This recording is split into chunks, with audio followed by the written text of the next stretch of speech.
still fight doubt. And the only person that's gonna stop me is me.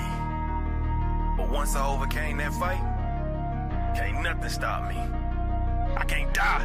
I'm immortal. Rejected, neglected, I feel disrespected. They told me go left, I didn't learn the right lessons. Been hard on my grizzle, my hustle got deadly. Y'all rap about shit I done murdered already. Ain't changing my image, focused on my vision. Hard-headed, don't listen, fake love, I ain't with it. This path I'm committed, slip up but ain't tripping. My mind always spinning, ain't talking about vision. Just run me, my digits go broke, I ain't limping. It ain't come to me, so I had to go get it. I came from a city with niggas, it's vicious. The love be fictitious, see hate from a distance. It made me a fighter, got pushed to my limits. I took a few L's and then got so discouraged. With God as my witness, from whence I was forged. No golden gate bridge, but I came back a warrior. I came back immortal, invincible even. My faith is much higher than what you believe in. They wanted me gone on my soul, I ain't leaving. Spoke life into every verse you receiving. My music lives on when my bones turn to dust. There's power in words, so bitch you should hush. My mind overflowing in lyrical floods. Fuck building an art, you gon' need you a sub. I rose through the pavement, I stand on my morals. Been stabbed in the heart, now my scars are enormous. I took all your stones and created a fortress. Been fighting off demons that constantly torment my mind, and my thoughts are a little abnormal. Been crossing out squares that won't fit in my circle. Can't kill what I said, and this verse is eternal. With God on my side, I can't die, I'm immortal. Creation. The officials are ready.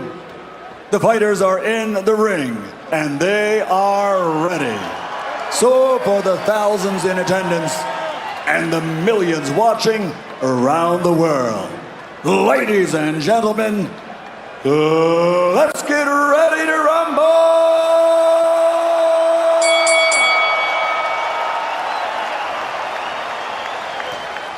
Introducing first and world championship titles in a record 8 different weight division, guarantees his place in the Hall of Fame. He's recognized and known the world over as the People's Champion. My name is D-Nice, D-Nice. My name is D-Nice, D-Nice. My name is D-Nice, taking out your suckers and yeah, and you don't stop. Well, first things first, I'm messing up because I left the cigar behind it. I clearly pulled out, but I got one with me.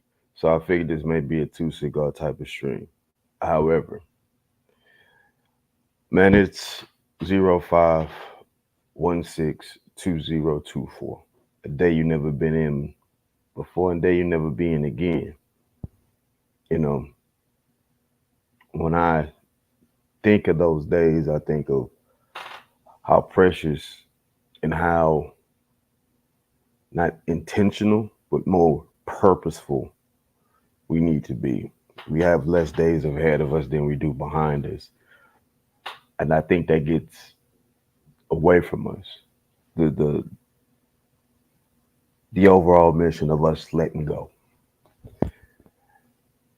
And that's all we ever did more consistently throughout our time, was consistently let go.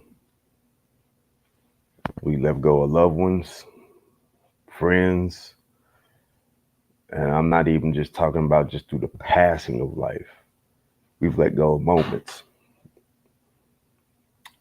And even in then, we need to just be completely purposeful about what are we doing and why are we doing it. And I'm really ashamed that I left that other cigar. So while being purposeful in moments, Google suggested an interview to watch. I'll be strolling through and reading. And this particular interview is with a woman who's a prostitute. I've never seen the video before. All I can see is the label of the name, and it's clearly done. Just from the overlay I see, the camera resolution is stupid good. So whoever did the interview was definitely, bred it up, or they got some financial backing from somebody. Like, look here, this is what we're gonna do. So we're gonna dive into that. The only thing I'm really asking for is some participation. You know what I'm saying? Just a little bit, not much, just a little bit. All right. Subscribe to us over here on YouTube. Yo, shout out to my people watching me on Twitch. Shout out to my people watching me on Facebook. And shout out to people watching through my gaming page also on Facebook. So that's Gaming with D on Facebook and T-Max Network here on YouTube and all other platforms as well, T-Max_network. And you can join the Facebook group at just T-Max Network. All right. Gladly let you in. Come on through. And however, if you just want to be a sponsor, content creator, new panelist, want to make a suggestion, you got something else you want to say to somebody, well, go ahead, email us at tmaxnetworkllc@gmail.com. That's tmaxnetworkllc@gmail.com. And I can assure you, somebody will respond. May not be the response you want, but you will get a response. All right, with that being said, my good people, let's go ahead and dive into this. This is all new to me. Like I said, I'm peeping it for the first time. Thank y'all for chiming in. Feel free to chat if you would like to come up. If you're on Facebook, type you want to come up. I send you the link. You can come on up and give your viewpoint after any point during some questions you may feel you might have. But we're going to go ahead and get into this interview with a prostitute. That's literally what it says. I'm not. Anyway, y'all too sensitive these days.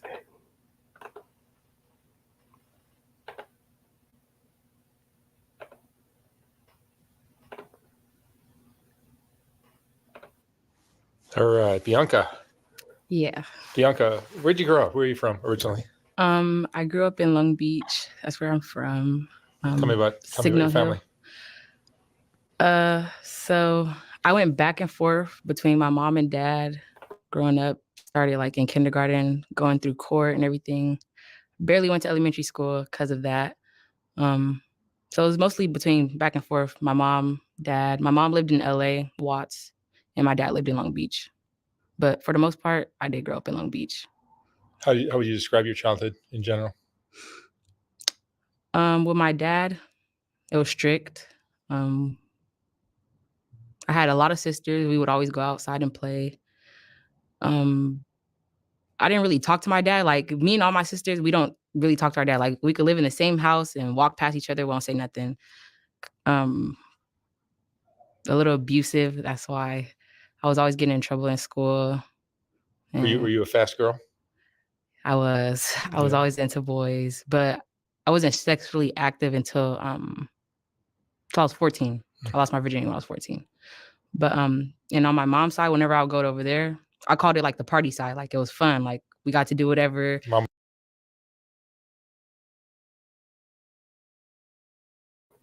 Right there, I want to point out something. The communication barrier between the fathers and the daughters. That is not uncommon. I wish we would take the taboo away from certain stuff and just have that educational piece put into place for us so we can have that open line of communication, because fathers need to be able to know to relay certain things, and daughters need to know that they can get that information or even go ask those questions to seek that information.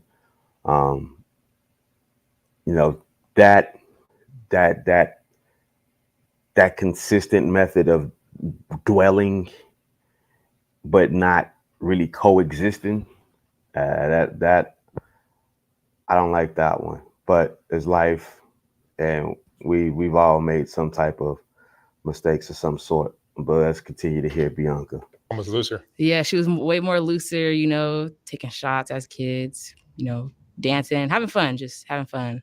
But then realized when I got older that wasn't right. So, yeah. Any abuse in your childhood? Yeah. That's why I was mostly going to court. It was abuse from my dad. My mom, not her. No. But not sexual? Sexual abuse? Yeah. My mom's side. Oh, really? Yeah. How old were you? It first started when I was 12. It was like an older cousin of mine from my mom's side. And I didn't realize he was grooming me the whole time. I used to call him my favorite big cousin. He would take me to my games and everything until one night. And my mom, she knew about like how sexual like he could be with kids and stuff. And I remember one time he took me to his house and I was 12 years old and it was late. And me and my sister, it was like 2 a.m. He took us to the beach. He was like, "Do you want a shot?" And, I'm a kid, I was like, "Sure, why not?" And then we ended up going to his house. Then it was like 3 a.m. And he woke me up out my sleep, asked me to braid his hair. I said no. I went back to sleep. He came back in the room and then pulled the covers off me while my sister was on the side of me sleep. And yeah.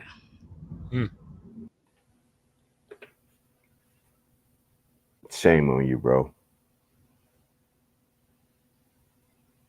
Shame on you.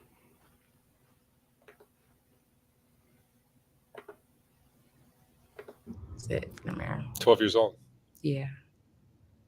And then every now and then, like, he would come to the house, to my mom's house when I was over there. And whenever she wasn't around, he would come sneak to my room, do whatever, even when I'm asleep.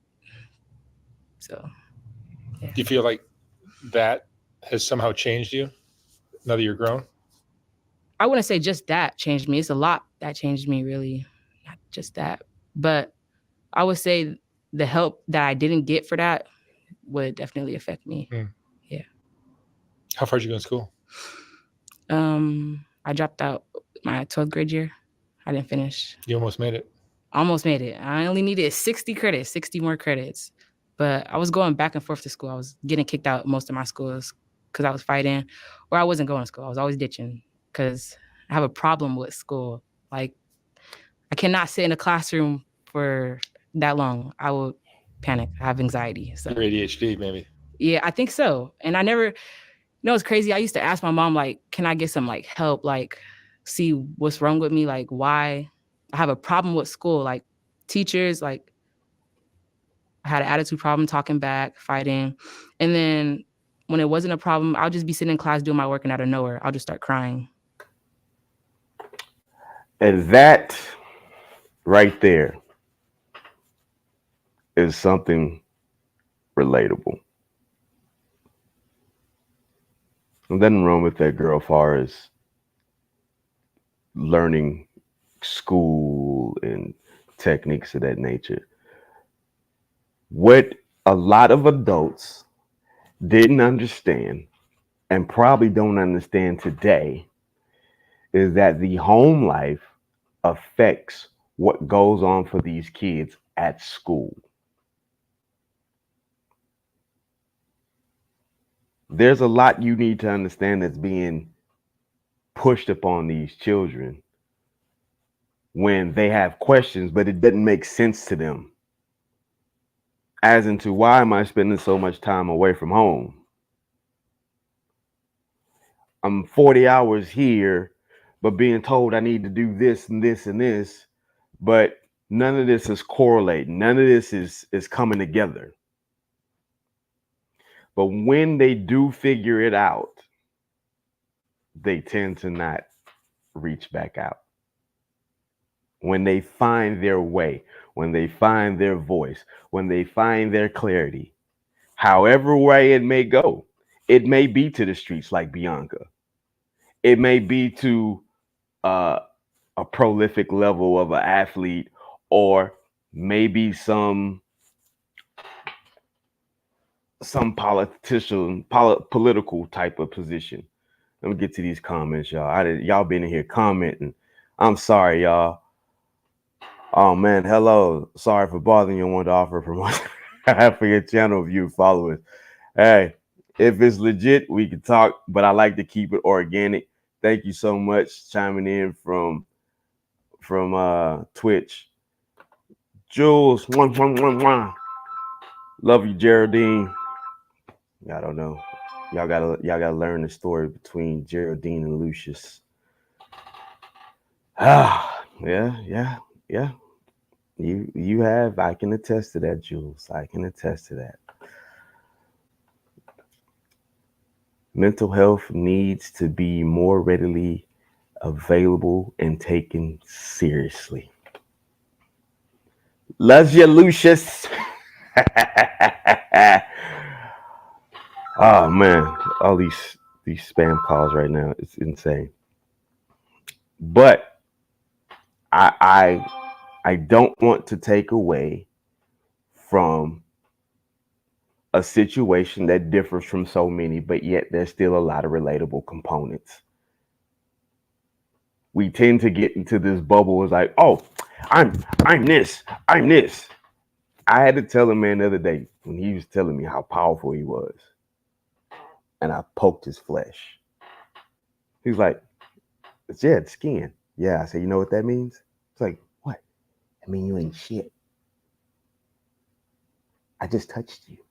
You ain't shit. You ain't powerful. It don't exist. So these tears we're putting ourselves on, we got to let that go. Because there's a lot of commonality where you will find out people grew up extremely wealthy and have a lot of the same problems as people who didn't grow up in affluent lives at all.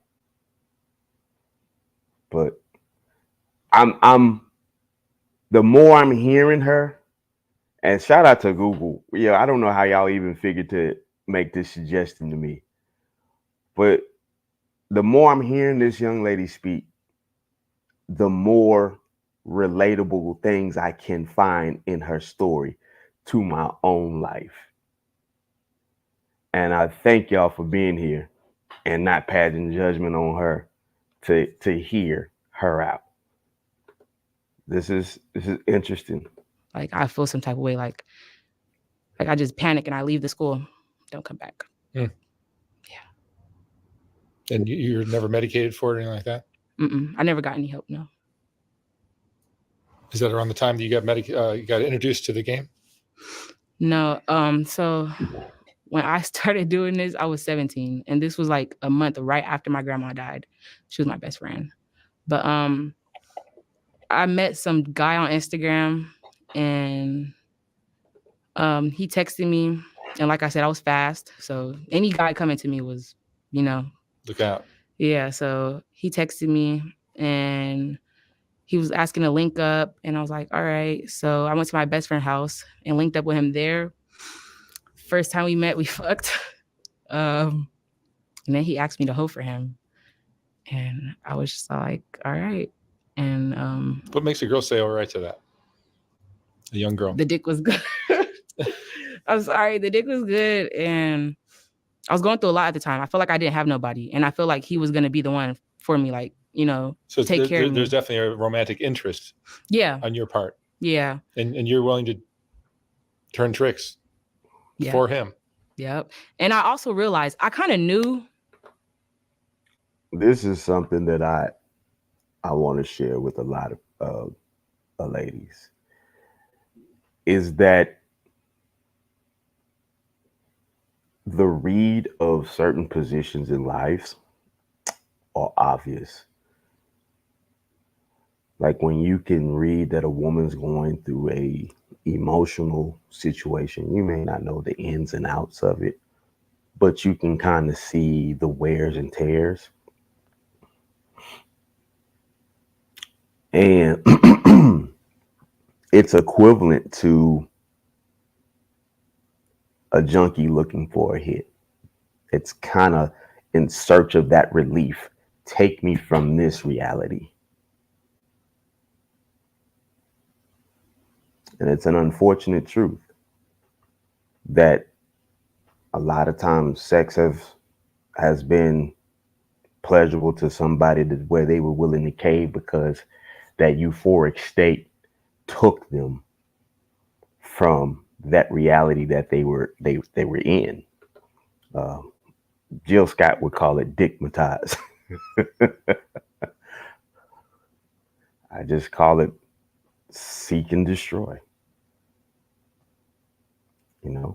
It's a battle out there. Some people read for actually to be kind, and some people read to actually have that advantage. Let's get back to Bianca, yo.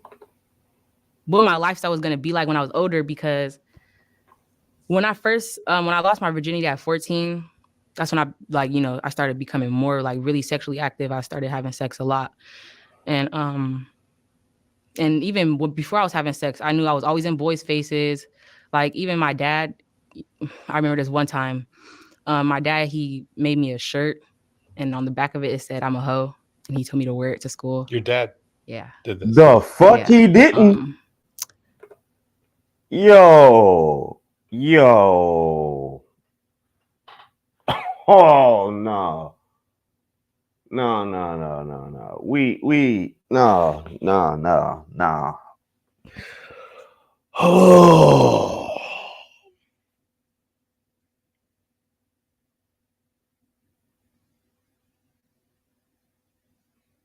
Mm-mm. Whew, shit.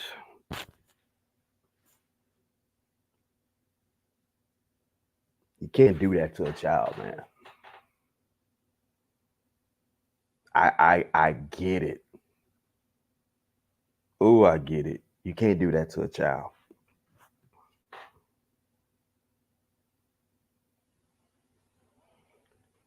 Oh.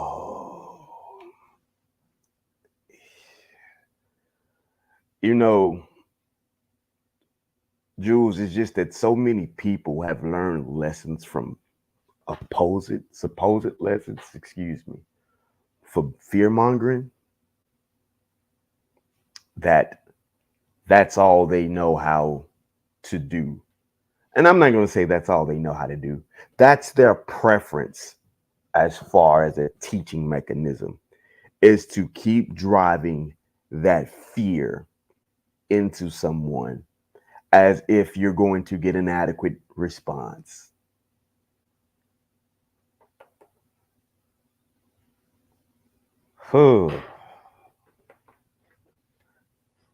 Yeah, I listen.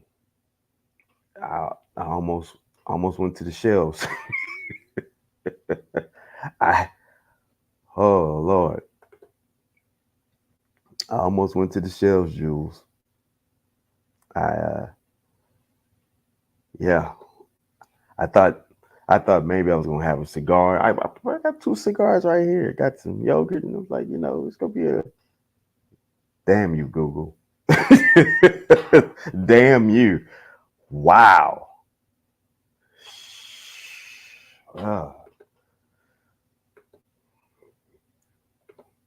And yeah, I kind of just knew what was gonna happen to me. Like, I was always having bad talk to me. My dad, he didn't really tell me much about boys. Like, we didn't talk. We never really talked. If only time we're talking is when I'm in trouble. That's it. So you had 2 parents, but they weren't together. No. But they weren't really. Yeah, I guess they had toxic relationships too. My dad met my mom when she was. No, but 17? a dad buying you a shirt that says "I'm a hoe" is not exactly what you want for a dad. Yeah. So you got introduced to this, and at 17. How old are you now? 19. You're 19. So you're barely legal. Yep. I used to do Google searches for my own name. Whoa. And it was always really disturbing. Whoa. Hold the hell up. Hold the hell up.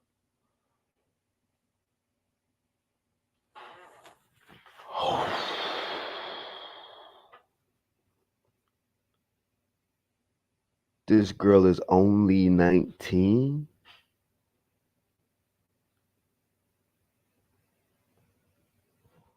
Oh my God. Just based on her experience, not her looks, based on her experience, based on the presentation, I would have clearly gave her 26.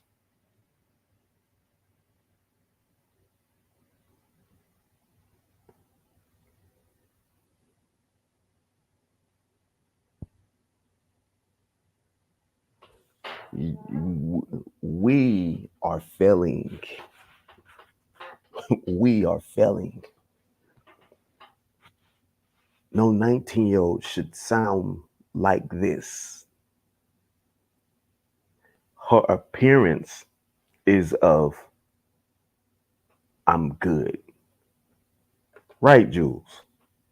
Right. Her appearance is of, like, this is what life dealt me. But you can hear the hurt. you can hear the pain. You can hear the conclusion of situations like, damn, I didn't know that wasn't supposed to be.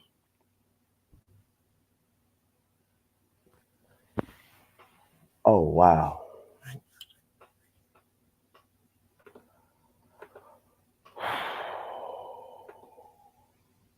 Wow, wow, wow. All right, I interrupted this man because that was a shocker to find out that she's a baby. What I'd find. Seeing my personal information out there for anyone to grab, it's just uncomfortable. That's why I've started using Aura, the sponsor of today's video. Aura not only shows me which data brokers are peddling my info, but also takes action by sending opt-out requests. But with Aura, you were doing this when you were underage? So, again, why am I still hearing? All right, so we're going to get to the right place. I was 18, and I really started doing it for sure. What are the upsides of doing this kind of work? Fast money. Yeah, for sure. Fast money. Make your own hours. Not really. Not really? No, I don't. Not when you got to pee. Yeah, nah. But that's really the upside of it. Fast money, bro. That's it. But you'll be working 7 days a week? Mostly, yeah. I'll probably get 1 day off out the week, probably. Rain or shine?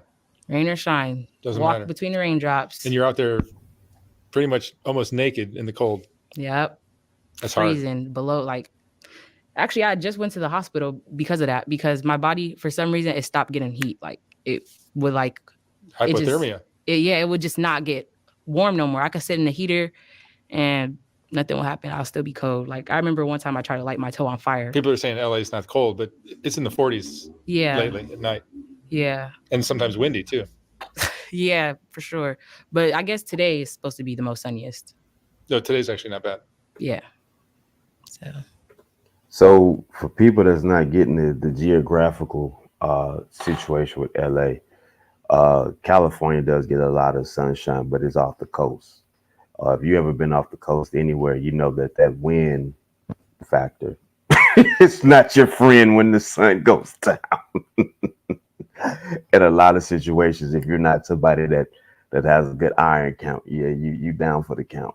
I don't want to make any assumptions that something else may be playing along in her life. I hope not. But oh, damn, man. What does this work do to you emotionally? Does it make you feel beautiful? Honestly, it depends on the person you're working with. Like, it depends on, like... So it's how the guy treats you? Yeah.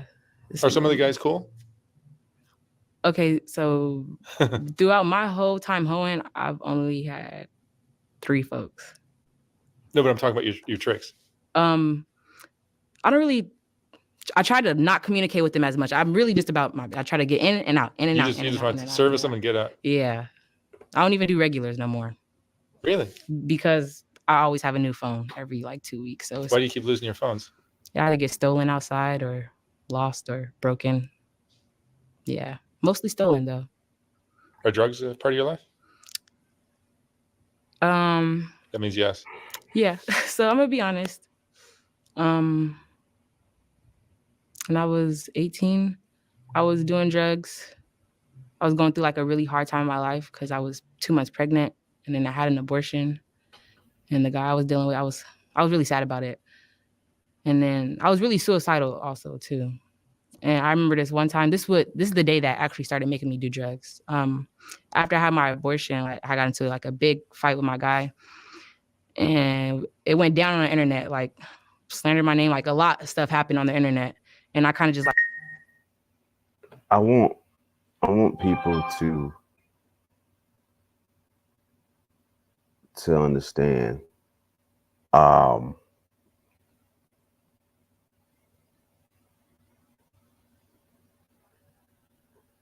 She's 19. A guy contacted her via Instagram when she was 17.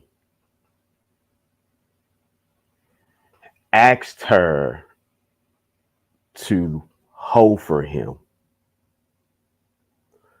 But at 18, she's in the midst of that. And then now with this other guy trying to have a relationship, or maybe the same guy, becomes with child, dealing with emotional stuff and not understanding, you know, what all is taking place in her life. Finding out what was a childhood for her was not a thing that should have taken place for her.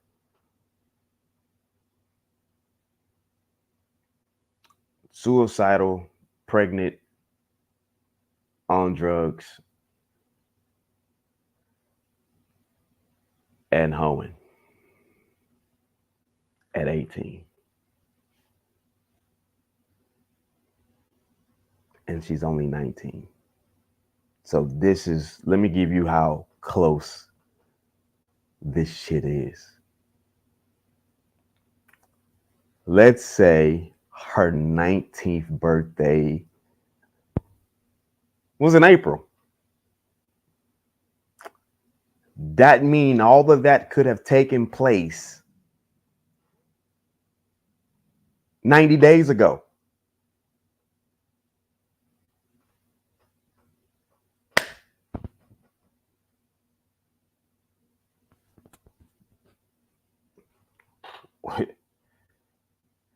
Just a small factor to figure out and consider when you interact with people. Like gave up. I was just like, you know, like I'm over it. And I went to the beach, Alamitos Beach in Long Beach. I went there at 2 a.m.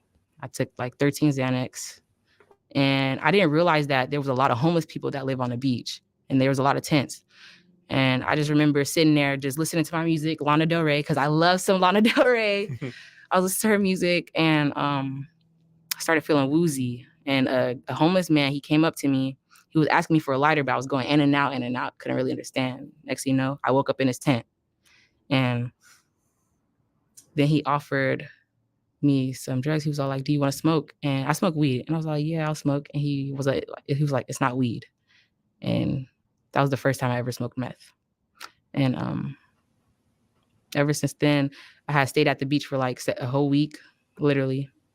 And I will say it again. That emotional weight will get people in a state of, like I said earlier, to a junkie looking to escape that reality.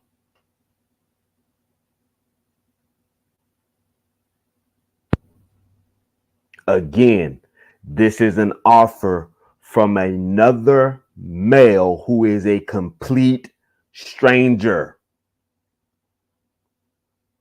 Now, notice she didn't say they lied or swindled her. They were straightforward. However, whether they lied or they didn't, these supposed opportunities are not beneficial for her. That emotional weight has got this young lady in a situation where now she's smoking meth in a tent with a homeless man after taking 13 Xanax, after having an abortion. Why is my phone going off like this today? After so many other things. She's 19. 7 years ago, her cousin tampered with her.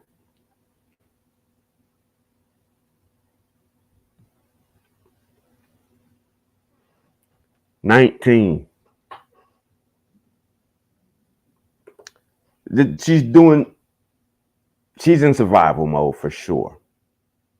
I don't think she knew hoeing at 12. You know, and I get your point. She is doing it now. But she's in that chase, Jules, for the fact of, hey, I want to get away from this shit, whatever it is.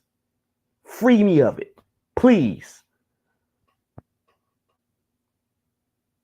To a point, I said yesterday to people at the cigar lounge, I don't get angry at people when they commit suicide.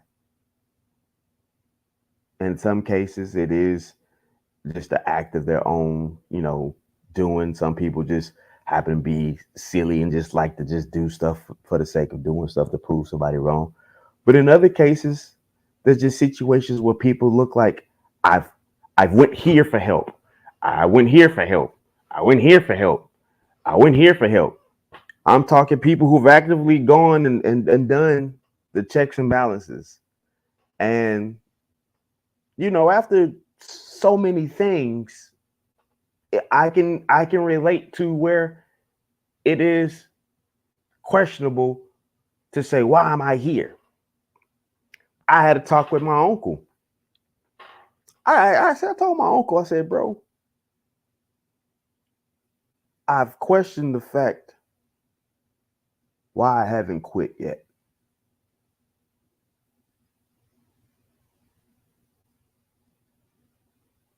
And he just nodded.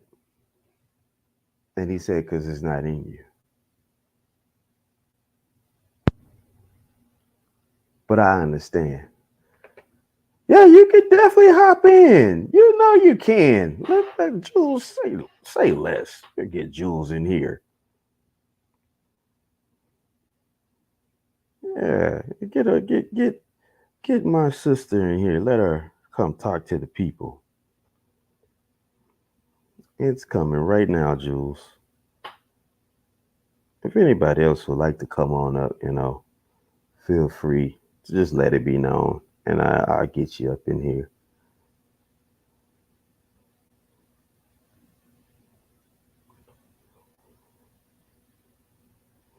And again, anybody that's here checking us out, as you can see on the ticker, subscribe to the network. Please, please, please, please, please. You know what I'm saying? We would love to have you over here at any point in time. As you can see, we're just open to have certain discussions. The two-part segment that I do is called The Missing Conversation, where everybody's welcome. Then that's it, bro, where it's just us men unifying amongst the men. And the purpose is to mend the generational gap between the men. So definitely come on up if you want to be a part. That goes Jules.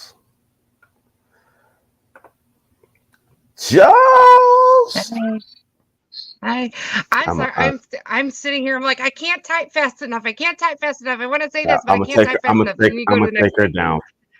Yeah, I'm gonna take her down for a second. She's not going nowhere. But so far, out of everything that we learned about this young Bianca, oh my God, like I had to control my breathing when the father buys her a shirt that says, I'm a hoe on the back. Even if it's true. Yeah. You don't out your daughter, Pops. But you know what? You don't do that. Right. But going back, she even said her mom knew that this gentleman, this person, I won't even call him a gentleman, this person was way too sexual or behavioral around younger people. And she allowed her daughter to be around him or him around her in the household. Right. So both sides, in so many words, have failed her to begin with. Right. And so yeah, my heart sank when she said that about her dad getting her that shirt. That's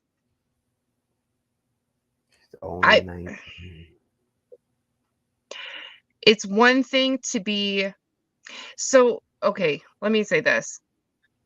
My parents divorced when I was younger. I was molested when I was younger by somebody, and it wasn't a family member, but I had to have been maybe 7, 8 around that time. And the emotional, that's why I said I'd rather feel physical pain than emotional pain. At least I know that my physical pain will be temporary and it takes away this. It takes away what's Right. going on up here. And when shit like that happens over and over and over again, and then nobody, you don't know, like I could have told my mom. I wasn't threatened. I wasn't told you can't say anything because I'll hurt you or whatever the consequence. I mean, that happened later on when another situation happened. My life was threatened, and I wholeheartedly believe that this person would have killed me. Period. But that fear and that retaliation and the confusion of it all, and then people wonder why things like this happen, where people like her get into this lifestyle. She said she didn't have anybody. She felt she didn't have anybody. Right.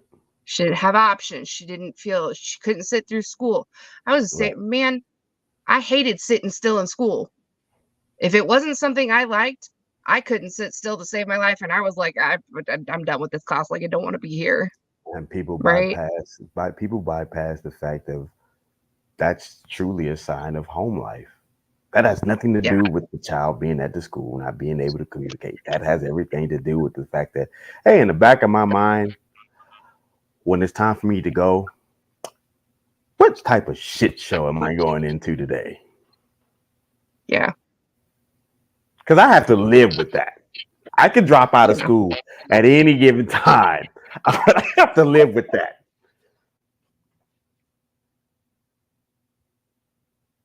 I don't think we give our kids enough credit that they understand that there are options of viability.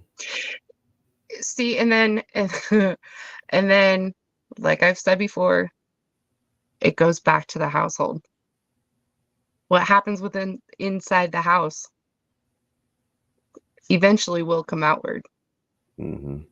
I mean, not only in situations like this, but if you look back on Columbine, if you would have, like, honestly, I don't know who could have said it any better. There was an interview back in the 90s with Marilyn Manson, and the interviewer asked him, if you had anything to say to those kids at Columbine, what would you tell them? What would you say to them?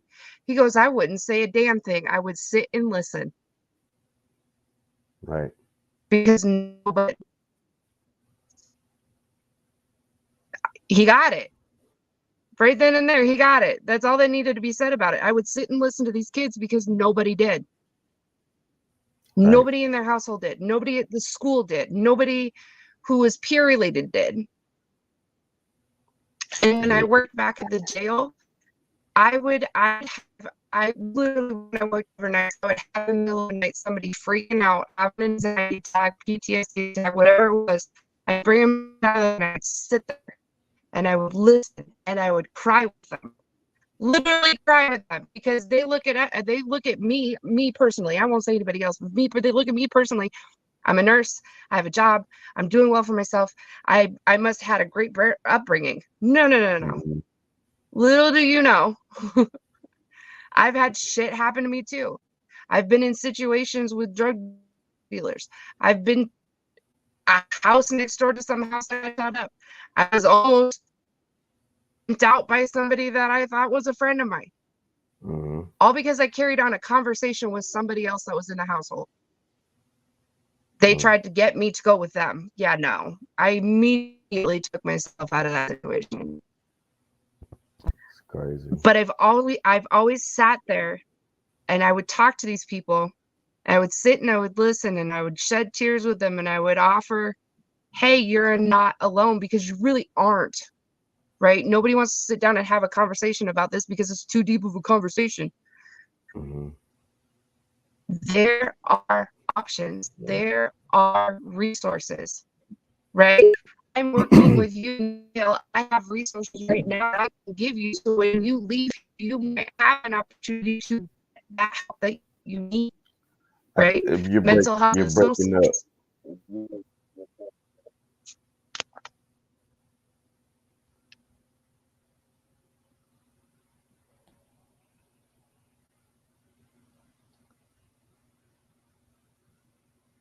hate when people always want to call when good shit is happening.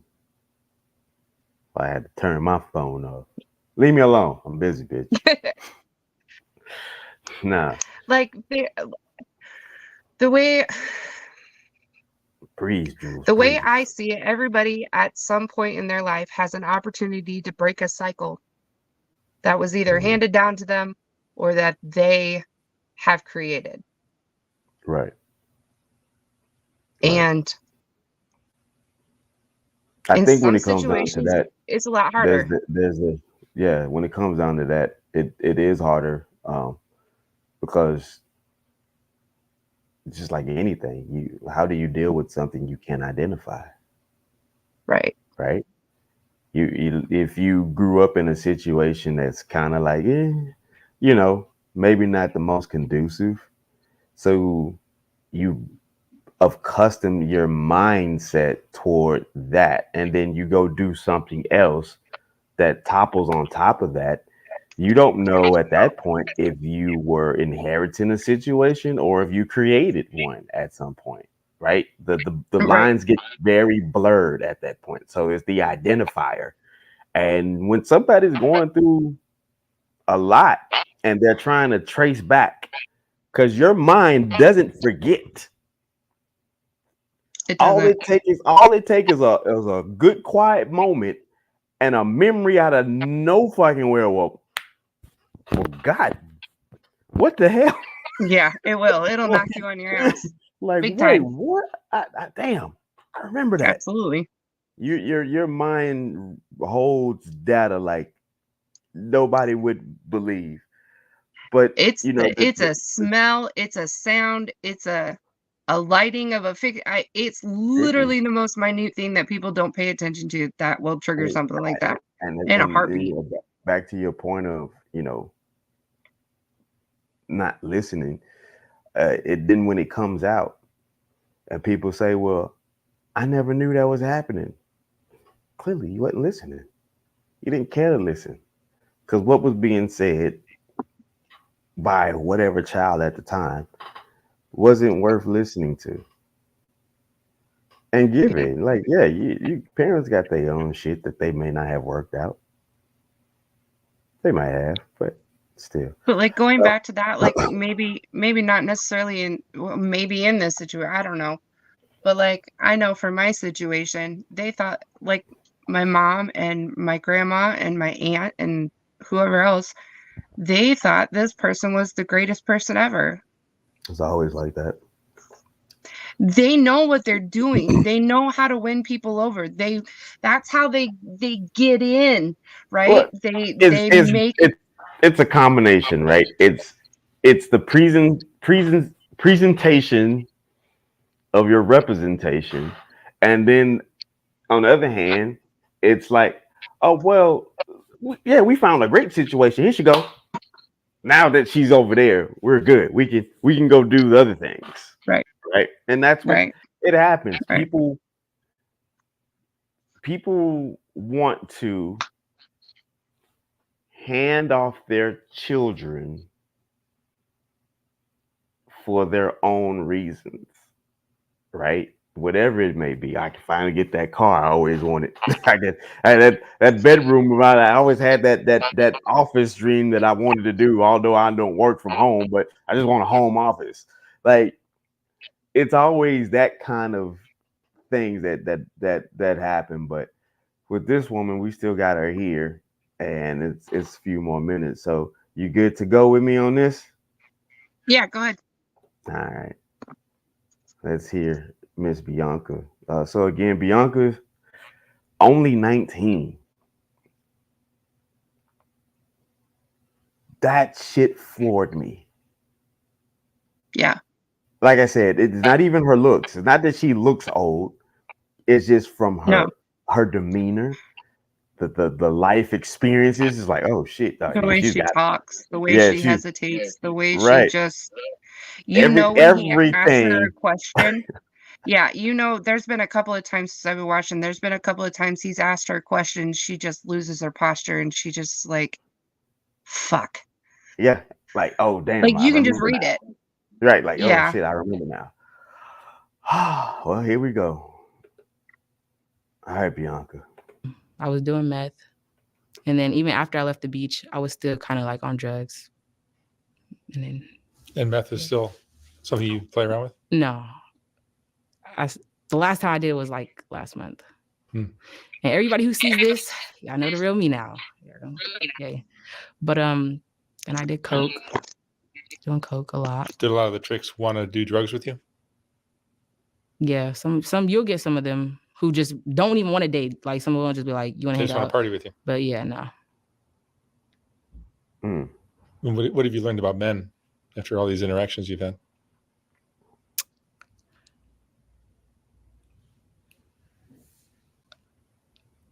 They're like babies. I don't know, like I feel like women really gotta cater to men for like I feel like they need us. I don't know. I think we need each other. Yeah. Doesn't mean we're always doing that. Not all men though. Not all men. Some men are good. Some men are good. Not all men. But the men I've met for the most part, yeah. A lot of your clients are married. Yeah, you got married people, kids, whole families, and yeah, everything. Do you believe in love after what you've seen? I still got faith. I still got hope. Yeah. And what's your dream guy? So I do music and I rap. I love to write. I've always loved to write when I was little. I've always loved to write songs even when I was little. Like I made my first song in first grade. Oh my God, that was funny. Made my first song in first grade. Right now I'm actually working on an album called Whore Chronicles. So just be looking out for that, y'all. And my name is Bianca T on YouTube. But yeah, so I like music a lot. That's my most interest. And That's what you'd love to be doing. that's what I love to do, yeah. For the most part. Like And when you, I'm at home. you wouldn't be the first girl to get off the streets and make music. Oh, Seems to be a lot of that. yeah. I got a few songs out, but I haven't released a song in like a year. So I'm very ashamed of that because just been going through a lot. Where do you live? Where do you stay? I stay with my guy, Pasadena. And tell me about working. You work other tracks too, but Figueroa Street. Fig or Long Beach Boulevard, but for the most part, Long Beach. Why do you stay away from Fig? I mean, I used to go on Fig a lot. I actually used to be on Fig a lot, always in the 60s a lot. But like a while ago, something happened. Like, I don't know what, like the mayor was shutting all the rooms down and police. And so Fig kind of got shut down for a little bit. And like every now and then I'll go see what Fig is looking like. But every time I go, it's always bullshit. It's always police. And there's just it's chaotic over there. So I'd rather go to a Blade where it's calmer. Are you making money? Are you saving money? I guess is my question. Are you saving money? Yeah, stacking up, trying to. Sometimes they get spent on stupid shit. But Do you have a bank account? No, I don't have no bank accounts. What do you got? Shoebox? My guy handles all that. He handles all your money. Pretty much, yeah. What happens if you guys have a fight and split ways? I mean, we've had fights and I've left him. I actually recently just came back to him. Just to give you your money back? Huh? Does he give you your share of the money? He takes care of me, as you can see. Yeah. Okay. No, but I'm just saying, if you're stacking money and you're fighting, I just wonder if you're going to get a piece of that. I mean, I always come back. But no, I won't get a piece. You're a boomerang. Yeah, always come back. High school sweethearts. Really? Yeah, I met him when I was in 9th grade, but I wasn't hoeing at the time. So I think a lot of my viewers probably can't comprehend how. Okay, all right, that got. Whoo!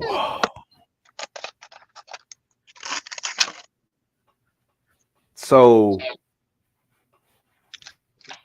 the guy that asked her to hoe is not the boyfriend.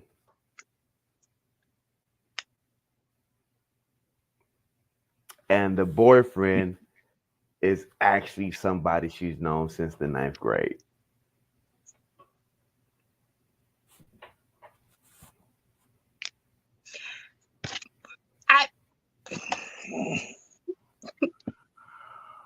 Like, I just want to reach through the screen and hug her. Like, I just want to grab her and I want to hug her and I want to. I'm glad that she still has hope and faith that at some point in her life she'll know what actually love is. Right. I don't think. I can't speak for her, so I don't know. But I'm glad she still has that hope and that faith that maybe she will have true love in her life. But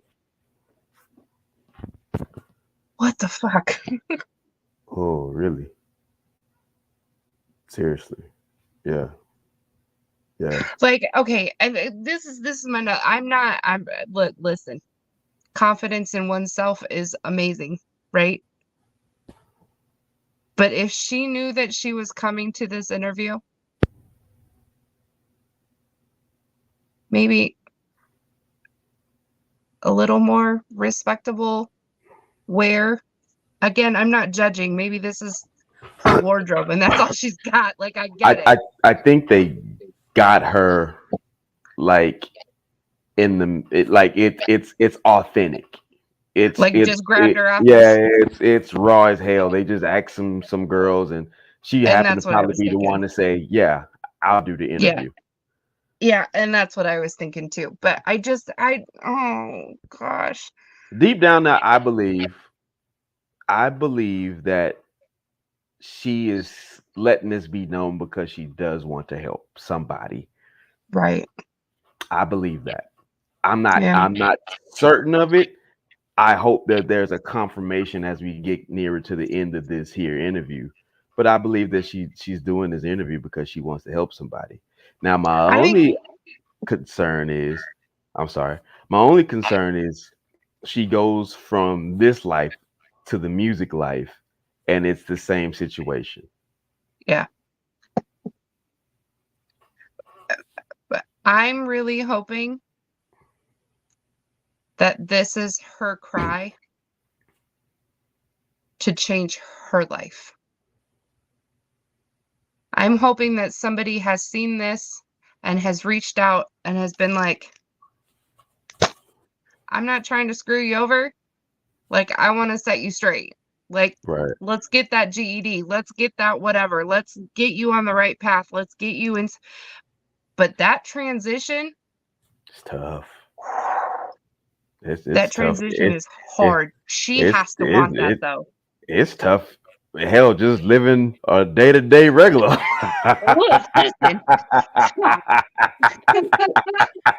I know. Shit. I know. It make you feel like, hell, I wish I would have hoed. It made some sense that way. Damn it, at least I have money. Really, it would have made some sense why this shit doesn't make no sense.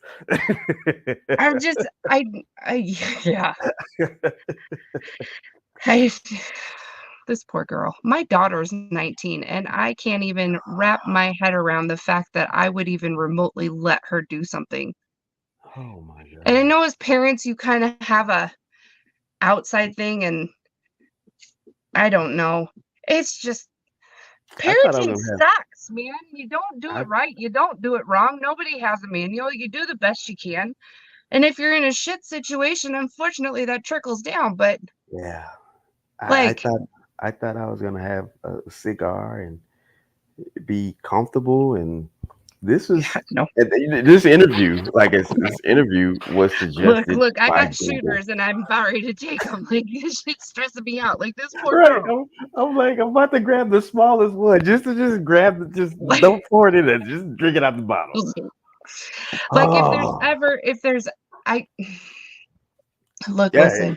I had a good. I'm not gonna say I had a shitty upbringing, because I didn't. I had a well upbringing. There's so many factors that went into a lot of things that to this day at 43 are affecting me as an adult. And I'm trying to deal with those because I'm trying to better myself. Like, I don't want to be this person that's angry all the time. I don't want to be this person who blows up all the time. I don't want to be this person who lives out of fear because of whatever happened, right? Right. And that's self-reflection. That's healing, that's self-acknowledgement. That's I've messed up a lot of stuff that if I would have just listened to my parents at the time when I was talking to them, I would have been better off. But me being me and the stubborn ass redhead that I am, I went about my way and I learned a lot of things the hard way. Right? I learned a lot of things the hard way, and I had myself in situations that I should never have been in. And I think that's true for anybody. But I also came to a point where I was living in my car on and off for 3 years, where I was just like, I'm so sick of this shit. Like, I can't do it anymore. Like, I want to change. I don't want to be doing this. I don't want to be around these people. Like, I literally had to cut off a lot of people and make that change myself. But I came to that actualization and I wanted that change. So I took steps to do it. Like, people have to want that change and have to want the help. You know, it's just. Yeah, it's tough. It's tough. Yeah, I mean, it is tough. I think that's a good bulk of reality that we don't share, is that some stuff is a cakewalk. A lot of it's not. Hey, we don't do that. We don't do that. We fluff the shit out of everything. Oh, you can do it. Yeah. There's no obstacles gonna hold you down. You fly right through that shit. Next thing you know, I'm at a standstill. I gave 110%. Back up, do it again. Yep. Damn, that hurt more than the first time. Absolutely. Because everything happens for a reason. Everything is either a lesson or a blessing, right? And when you hit that point where you're so comfortable with shit and you think that you are just on top of the world and you are doing right by yourself and you're doing good, whatever the situation is, there's going to be a part where life is going to humble your ass really goddamn quick. Some cases are more severe than others. Like, my ass just got humbled real quick with this last little endeavor I went on. And now I'm back picking up the pieces, living in my kid's dad's and wife's home in their basement. Like, I just, like, come on now. I have to pick up everything I just did for the last 3 years because I made a choice. I can't blame anybody else but me for making that choice. But again, if you're wanting a change, you have to want it. You have to want it to the point where your inner being is screaming at you to get your ass up and do something about it. Right. That's But this poor girl. Yeah, let's get to the rest of it. All right. The girl can sell herself on the streets and give her money to a pimp and then love him at the same time. Yeah. How do you do that? I guess it's the bond that I got with him, really, because we met in high school and before the hoeing and pimping. He accepts you for what you're doing. He's not judging you. So the boyfriend is the pimp. All right. They're not two separate people. Correction. No, we were just goofy kids back then. Now we're just business partners. He has other girls too? Don't do it. Just you.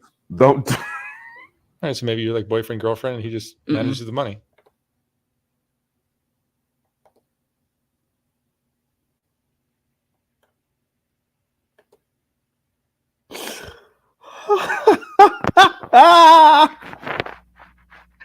Was my face speaking too loud? I'm sorry. With your fucking head tilt like Grover? They're business partners. They're business partners, okay? Wait, what? No. Well, I should have known it.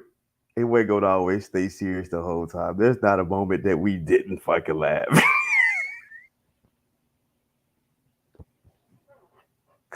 I just said to myself, we didn't laugh not one time yet, but here it goes. Oh, God dang.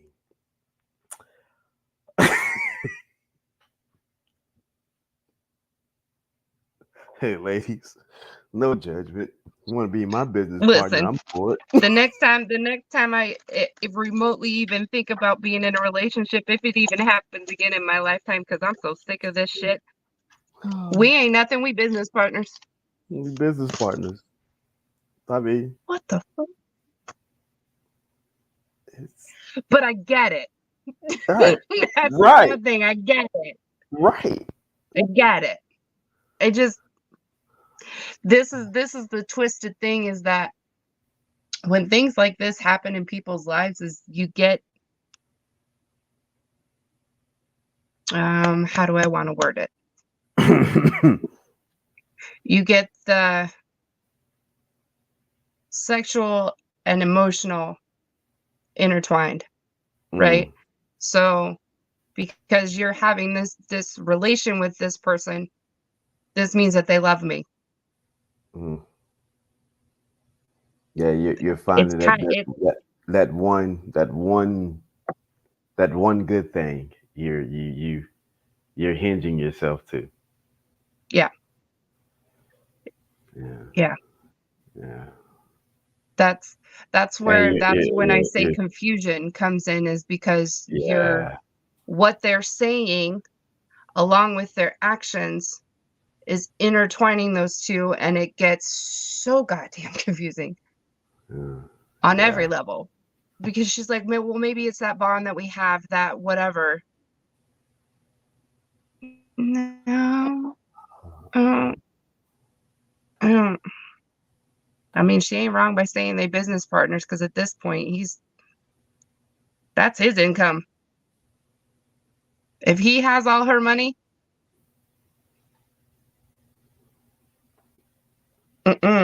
this is where that joint Facebook account comes in. Somebody's got somebody by the balls. Listen.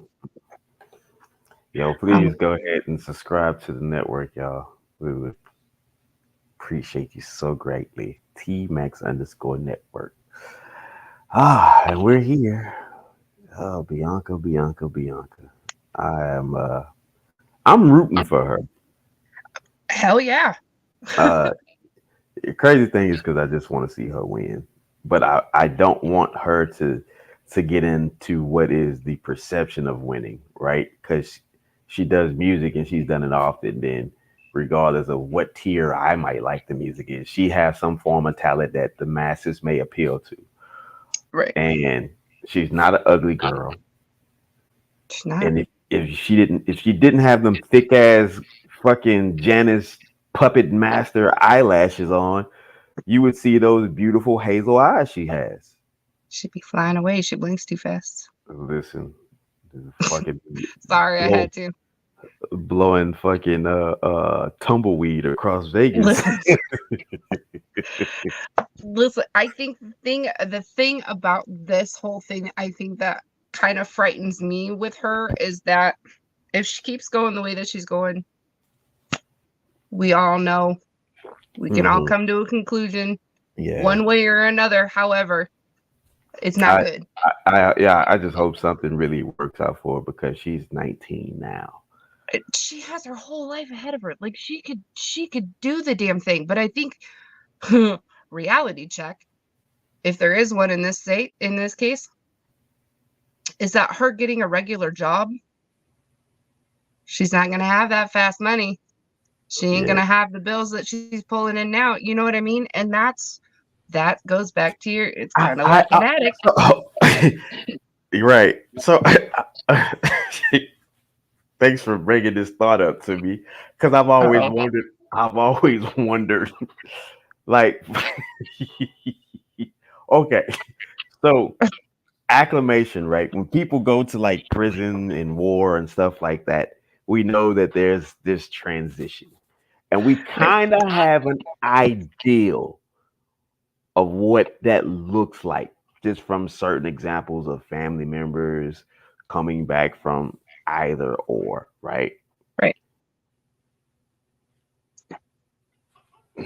I would like to talk to a girl that has been in that lifestyle and hear a sample of what that transition was from Yeah.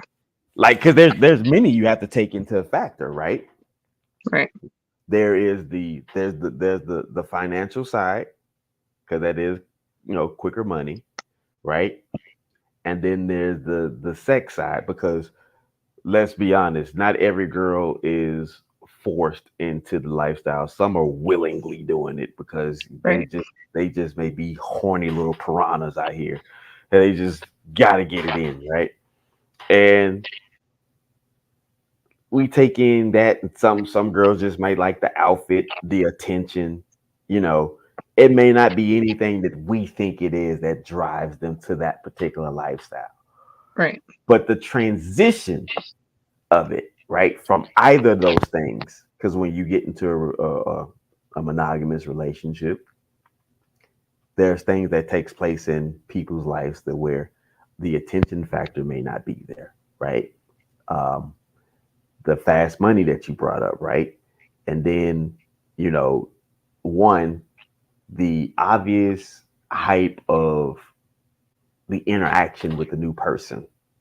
Right. That's also out the window too. Right. So Just how do basic they, social interaction.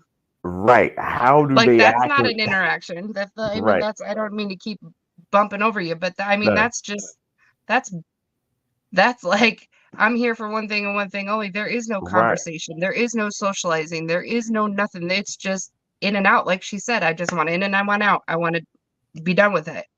right. And I think that came into play with all the other stuff because it might have grown some attachments, right? She might have gotten with somebody that struck a good button, like, whoa, wait a minute. Right. I'm gonna leave my pimp daddy boyfriend if this happens again. But and that's another factor that goes into the whole thing on how one of these things can end. Maybe one day, maybe next week, she's like, I don't want to do this anymore. Oh, the fuck you aren't. Right, You know what I mean? They can be ruthless. Like people just don't care. right. And that's another factor. How do you acclimate to somebody not consistently abusing you or intentionally abusing you? Or threatening or Right. anything under that category. How do you transition? It's there's so many questions. So many You know questions. what you know what the best thing?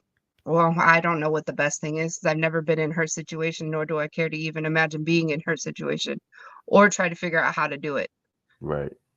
But if if he doesn't have her money stashed at a bank account on a card somewhere, even if it was on a card, if it's just sitting freely, man, you grab that shit and you go to a whole nother state. Start the fuck over again. You don't know me, I don't know you, nobody knows who I am. Right. And I would get as far away as possible. All right, easier said than done. I'm well aware, again, not trying to speak on this situation because I personally Right. haven't been through it, nor do Right. I care to imagine trying to be in it. But I've been. I noticed this though.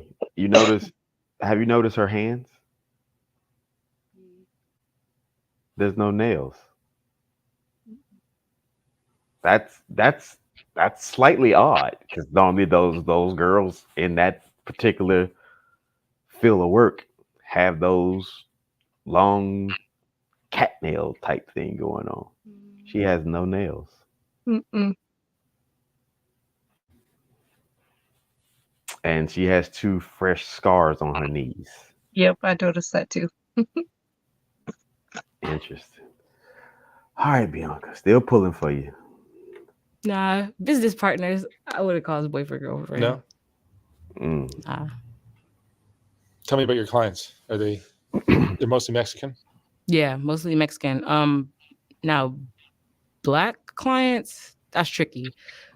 For one, none of the girls are supposed to be dating blacks. For one, I've heard that a lot.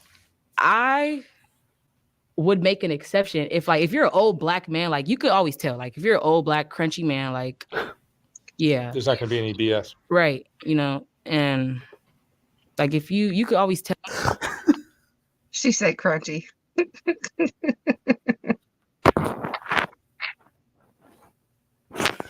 Oh.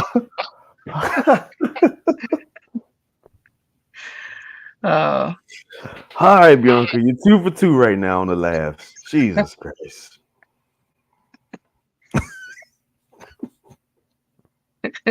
Tell. Lucius, don't get But crunchy. there's been a few times where I have dated black men. Some went good and some went bad. So, yeah. Your intuition becomes a big part of this occupation, doesn't it? Yeah, I actually need to start listening to my gut feeling more. I'm hard-headed though. Have you had bad things happen? Of course. Man, that's another reason why I don't play Fig. On Fig, I've gotten kidnapped, held for ransom. I've gotten robbed at gunpoint, literally standing on the street. Like, Okay. Ransom. I need to know the amount. Well, I'm I'm gonna pump your brakes for one hot goddamn second. I'm She's sorry. she's a human being. There should be no amount of ransom for No. any human being's life. Period. You're right.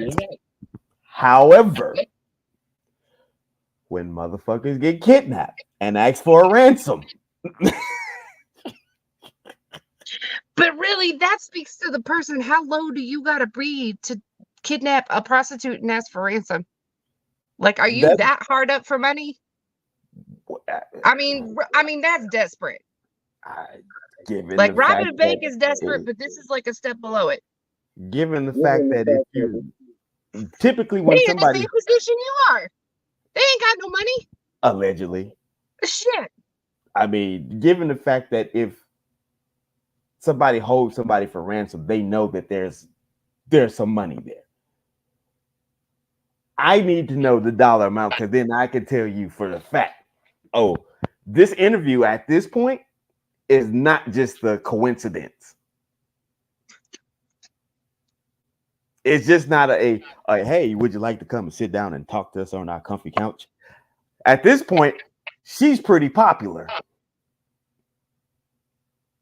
Unless it was just done at random. Shit. That wasn't nobody gets somebody for random and just get a ransom. No, ransom is, I'm just, it's a possibility. yeah, so very, very, very, very, very, very 0.00000.000. Okay, point proven, sir. Lucius, you crusty old bastard. Shut up. I'm keeping my ducats. Let her finish the story. If you crusty and old, you don't want nothing. You don't want none other issues. Just no moisturization. You want to come from the tub. You don't want no other issues. You crusty. She said he crunchy. Crunchy. It wasn't crusty. It was crunchy. Crunchy old men. You definitely don't want no issues. You were crunchy. Ooh, okay.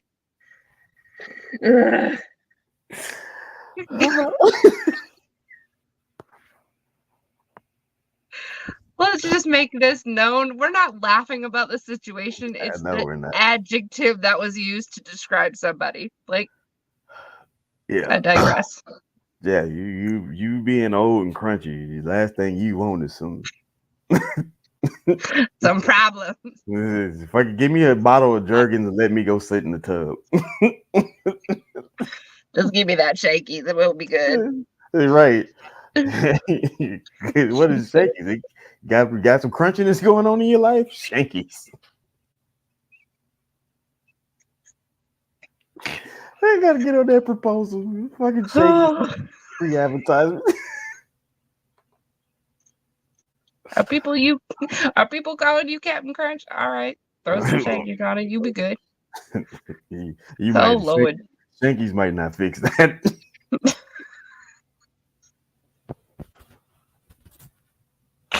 If I can call you Captain Crunch. Like the bathtub gin and the prohibition. It might be time to accept your reality. Somebody put the Mortal Kombat voice. Fatality. Finish him. You crunchy. Oh, Jesus. Like outside. What else has happened? What else has happened? I've gotten raped, but that's normal now. Kidnapped. I think I said that. It's a hard life. Yeah, it's a lot. Yeah. It's more than hard. When you were young, you're still young, but do you have dreams of doing something with your life? Or is there something you want to do other than music? Music? Yeah, nah. I really say music is my option A. I don't have no option B. Like, Okay. that's what I'm sticking No, I mean, with. you're committed. Yeah, very. That's what I'm sticking with. If you got talent and you're driven, you should pursue it. You get depressed, you get anxious, Yeah, I do. I actually need to look for some therapy, but I kind of stopped doing therapy because I've always had a therapist. Like from the time I was in elementary, I've always had a therapist, always. But I stopped trusting therapy because every time I had a therapist, cops would either show up to my door or CPS. And I understand you can't tell them certain stuff, but it's like I need somebody that I could tell everything to. Like I'm telling you this because I want you to help me, not to rat me out or, just. So I just stopped doing therapy. Yeah. But I think I want to open back up again since I'm more older. It'd probably be good for you. I hope so. Adult therapy. I think that's what I want to do. Might help you with your music too. You think so? Mm-hmm. Okay. That piqued the interest for sure. Do you have friends? I do. I have my best friend, Nyla. Been best friends for 8 years now. That's great. I met her when I was It's important to have that, I think. Yeah. I met her when I was in middle school. I love her so much. Like, being my friend is actually really a job. Like, it's really a job. So really shout out to my best friend for real. Like, she's actually saved my life many of times, stopped me from killing myself many of times. Like, she's somebody who I really can talk to for sure, like for real. So I love my best friend a lot. That's really great to have that. You don't need a lot. Just need one good one. And then I have my cousin Jazzy. I call her my friend too. So I really. So that's the youngest she sounded during the entire this whole duration. Outside of that, she sounded much more older. So I'm happy to hear that there is a pure joy moment in her life from somebody. Yeah. Because she did that right there. She sounded very much youthful. She sounded like how a 18, 19-year-old supposed to sound at that moment. Right. She was lighthearted. She was free in that moment. So shout out to Nyla. Keep being a good friend. Jesus Christ. You only have 2 friends. That's enough. That's it. I had a lot of friends, but when you get older, they all perish. So. And people that know you do this kind of work, do you get a lot of judgment? Everybody who knows me knows I do this work. I don't get judged. Nobody really judges me. Is this a lifestyle that a lot of young women they think that this is something they want to do? They think it's cool? I feel like some girls think it's cool. I feel like some girls have a big support system, but they still choose to do this. And then obviously there's some girls who don't have a choice. Some girls have to do this.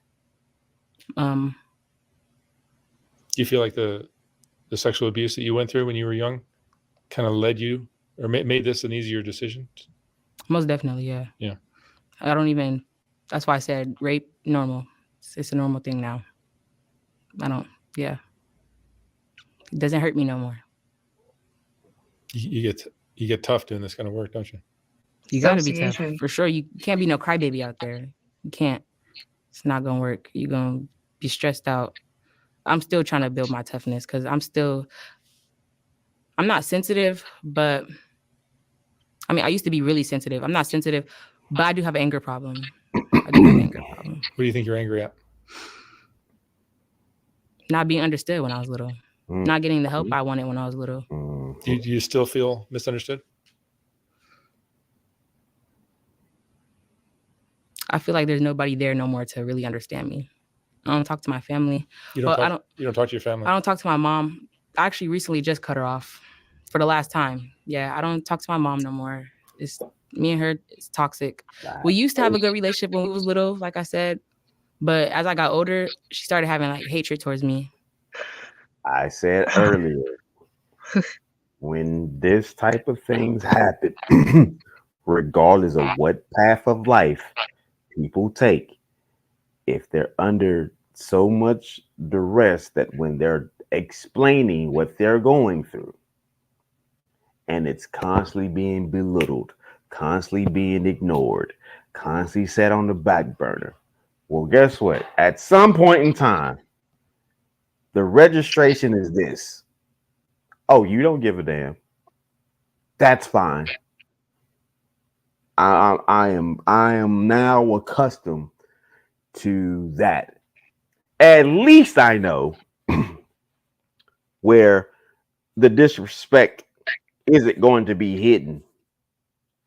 I can go over there. I can live in that because it's understood that this is what comes with that. But this over here is going to be hidden by, well, I'm your mom. I love you. I'm your dad. I love you. No.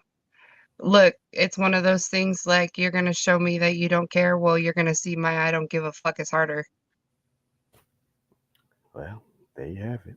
That's shitty to do. Like I don't have a relationship with my dad. I really don't. In the last couple of years, I really have minimal conversation with my dad at all. Because I realized that our situation was not healthy for me. So I made that choice to step away. So what she's doing is the first step to being a better her. Unfortunately, it happens to be her parents.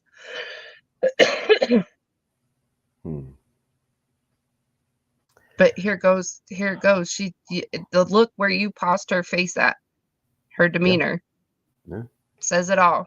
She perked up when she was talking about her friend. Now she's back doing this. Yeah, and it's written all over her face to make that choice absolutely killed her because that's her mom.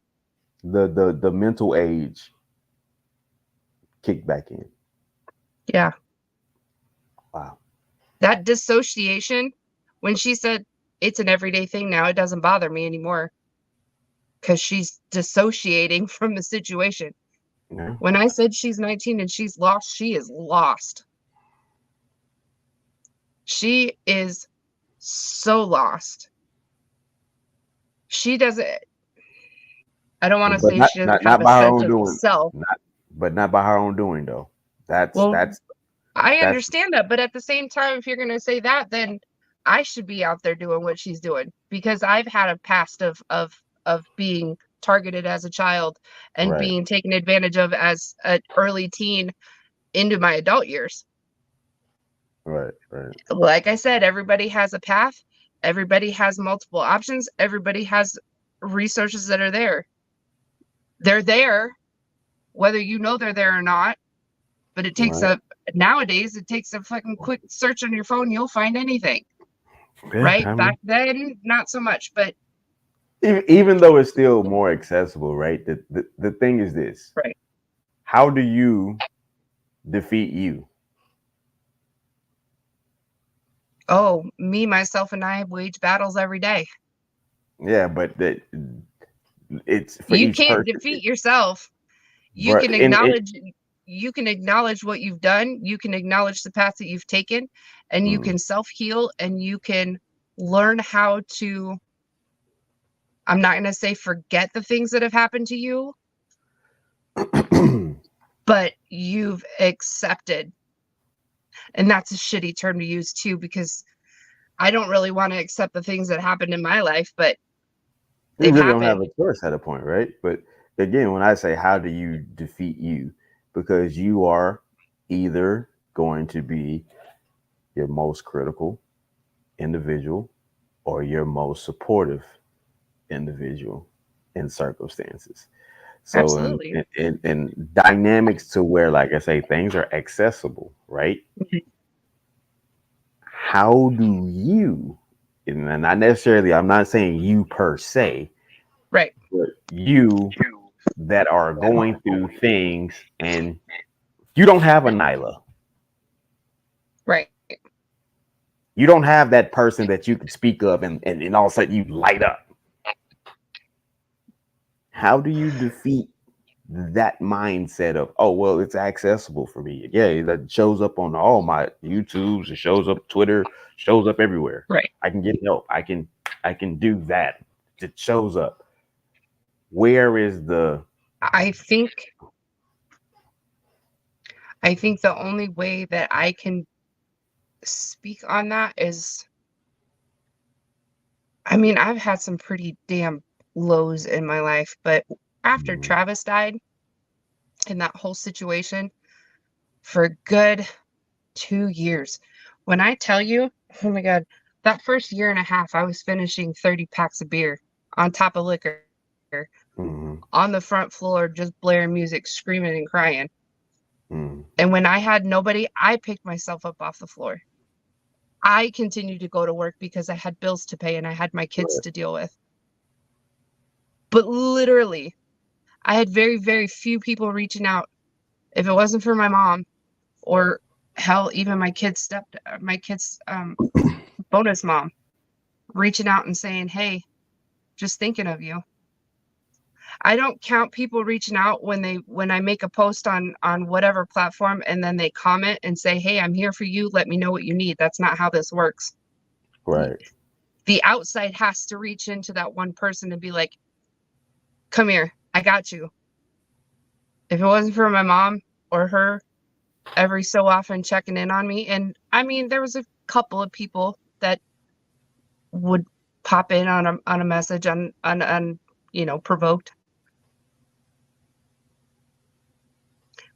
But when it hit that 2-year mark and I was getting kicked out of my house, and I had to move back up to Omaha,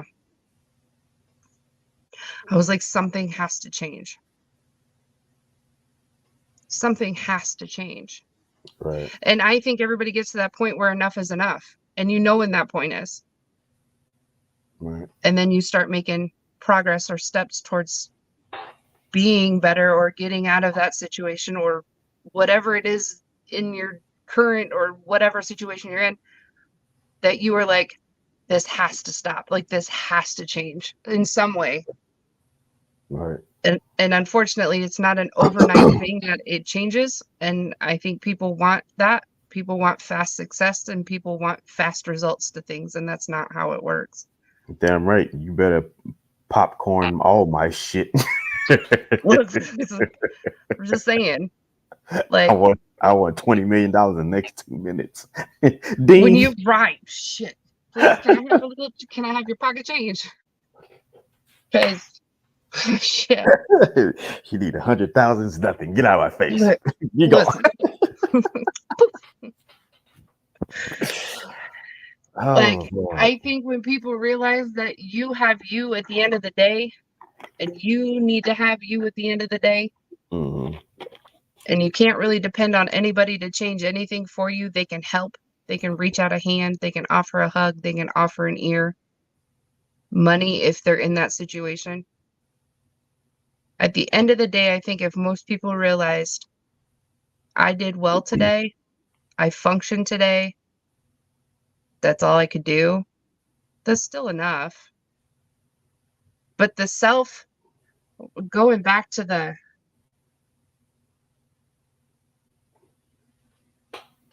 whole fuckery of it all, is confusion and fear can lead you in so many wrong ways. Mhm. And she's confused and she's fearful and she's completely lost. And it's written all over her poor little face. Yeah. So yeah. It's crazy that when I heard her speak and I had the assumption that she was of 25 to 27 years old. For real. I was like, oh, okay. But when she said 19, my heart just went like, no. You're But still a baby. right. And the sad part about it was, now that I say that, it should have been that same way if he was 25 or 27. I don't think it would, but I think it adds to the magnitude of the situation that she is, the stuff that she listed and the stuff that she had been through, and up until the point that she said that she was 19. officially 18 when she started really getting into it, and now she's 19. Yeah. People are fucking amazing. We go through a lot of shit. Nobody And you takes know into what? account of that. But you know what? You know what you can tell about her, at least for me, is even though she's been through all this shit and she still has that glimmer of hope that someday she Yeah. won't have to do this, she has a good head on her shoulders and she She means is. well. She does. She still You has a can glow tell about that her. in her. She Yeah, still has a glow about herself. There's still right. something, and I hope that, like, I'm with you. I hope that the right people that can actually move things forward for her do enter into her life, because Absolutely. I can honestly see her being not just a beacon, but fucking really a pillar to really change the Even, dynamics for a lot of people. yeah, even if she just goes around and shares her story to start off with, and Mhm. somebody helps her financially get a place to stay out from underneath this business partner, Mm. just oh God, this breaks my heart. It really does, because I'm sitting here and like this whole entire time, I'm sorry, I'm gonna get teary-eyed because I'm sitting here thinking this whole entire time, my daughter's 19. Mm. The only thing, if I knew that this is what she was doing, I would have, oh my God, the things I would do. Mm. And I can only say it on the outside, right, looking in, and I've never personally been there, but I can't imagine as a parent knowing that my teenager, my 19-year-old, is doing what she's doing. That Mm. would crush me. Right.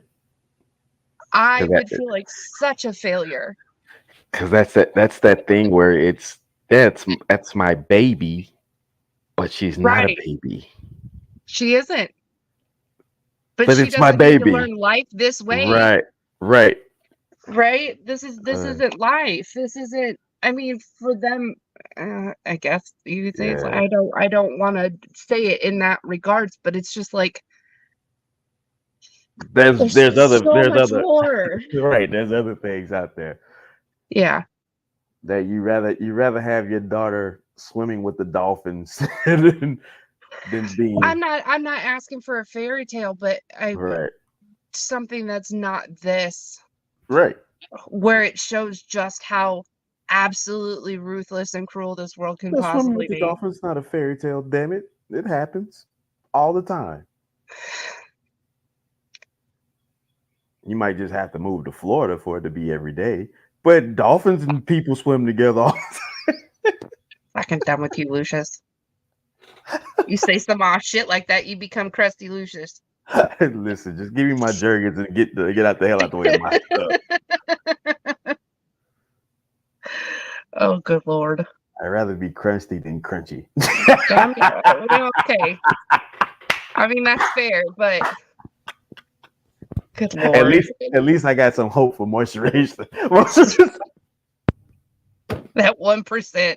That 1%, you might be able to turn things around. That glimmer of spit.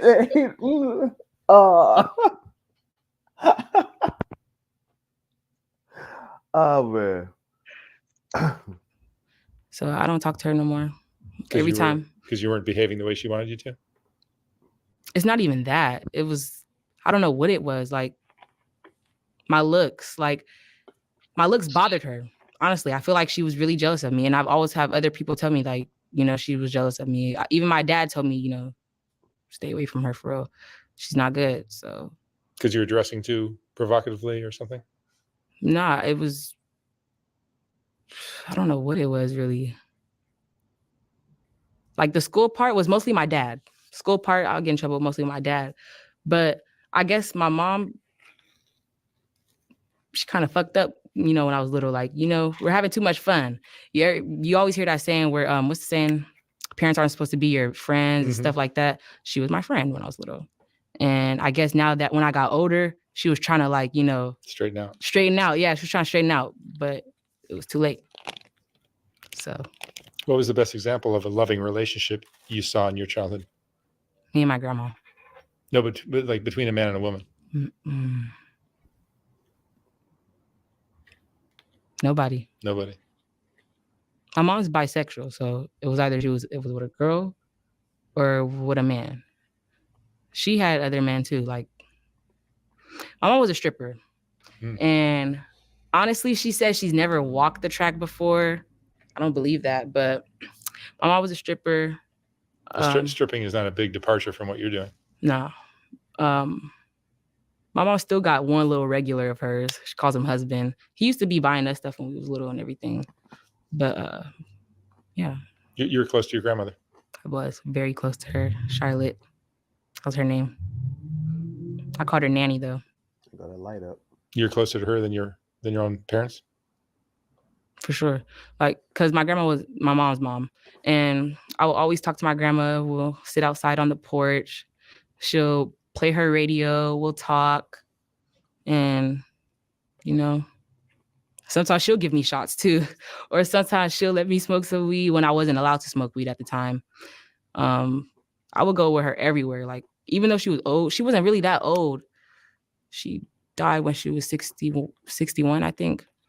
But she still had like energy. Like she could walk to a whole nother state if she wanted to. Like she still had energy. So I would go with my grandma anywhere, everywhere.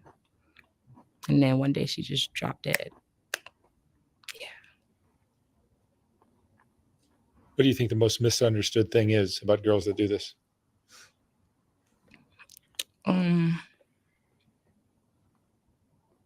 It all starts from somewhere. Like, I feel like girls who do this, honestly, I feel like all of us, I feel like we all have mental issues. Like we all have something that we're going through up there for sure. Like, I feel like it starts at a young age for some of us. Do you have regrets? I do. I wish I would have did better in school. Now that I'm thinking about it, I feel like I could have done a little better. Do you regret getting into this lifestyle?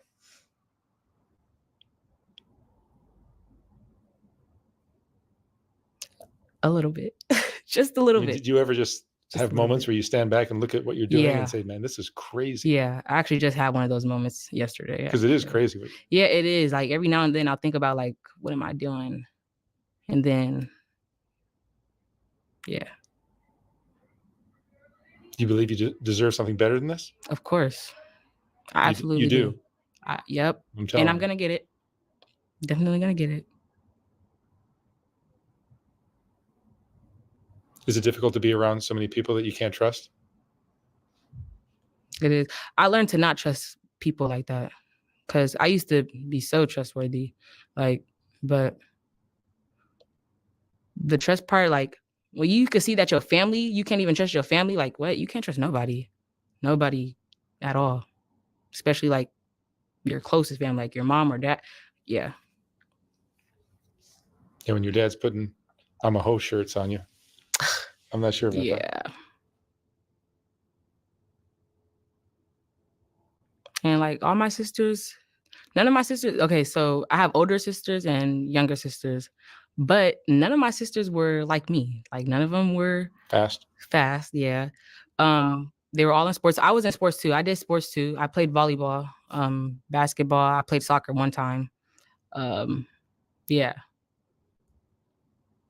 But my dad, he made sure we was in sports, but it's just like, he just didn't talk to us.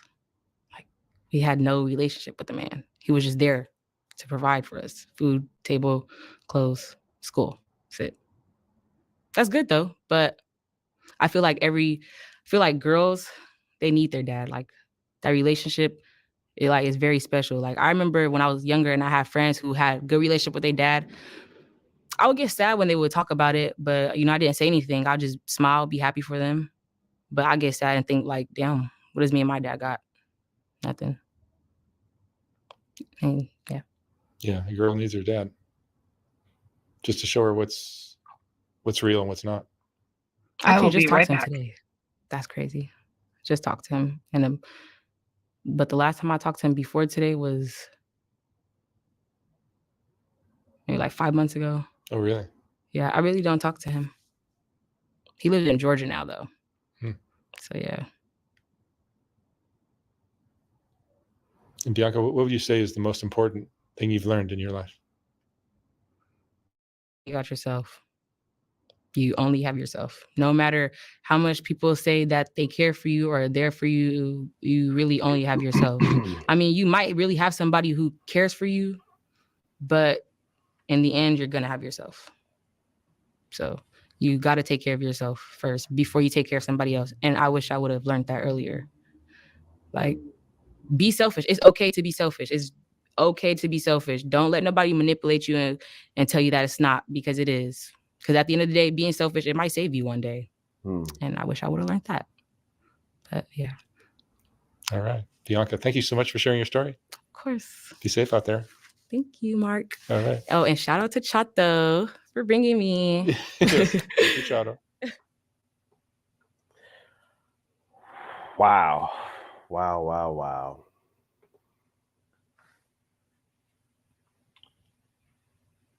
Man, such a beautiful soul. That's such a beautiful soul, man. And experience life. You know, you hear some of these things, you want to protect people from certain things. There's nothing you can really do about it, man. You know, hope, pray. that's that's it's good, but it's not action. People need action. People need results.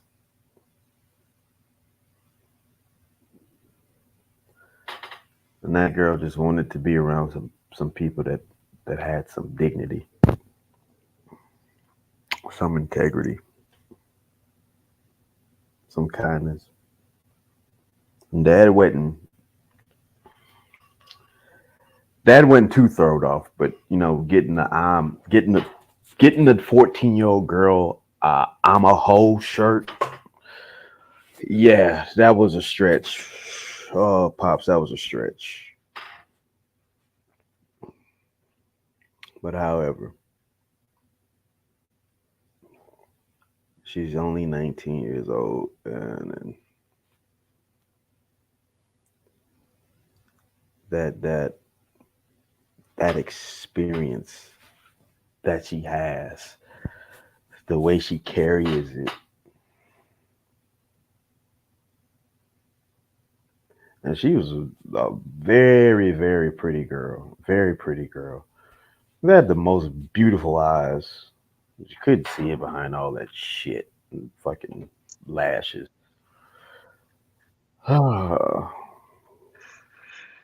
Sorry, I had to Yeah, step away for a second. you all right over there? Yeah, we're good.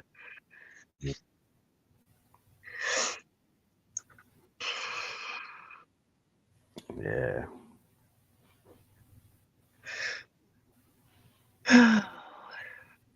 All we can do is hope, unless we have the means to really make certain stuff happen for them. And I hope she seems very adamant and passionate about music. And I think that she has more so a stronger influence maybe in another area rather than music, but because she can be that relatable situation to so many that want to get in there, and she is a very pretty girl. I don't even know what her music says. She did shout out her YouTube, and probably should have checked it out right then and there. She said she hadn't done anything in a year. Let's see if we can find. me of her music. You know what it reminds me of? What is that? Hustle and Flow. I thought about that too when she said business partner.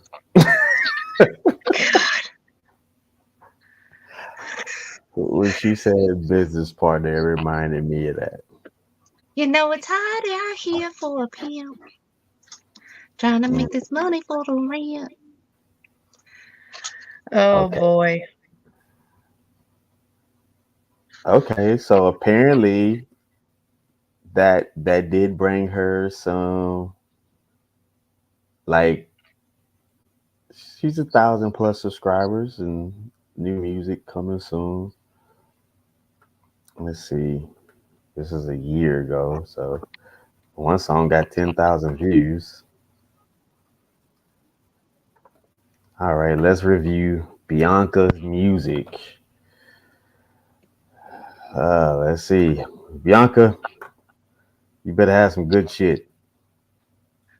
I'm talking about your music.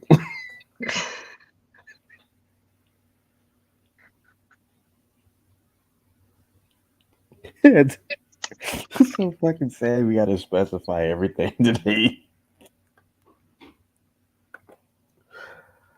All right, here's Bianca.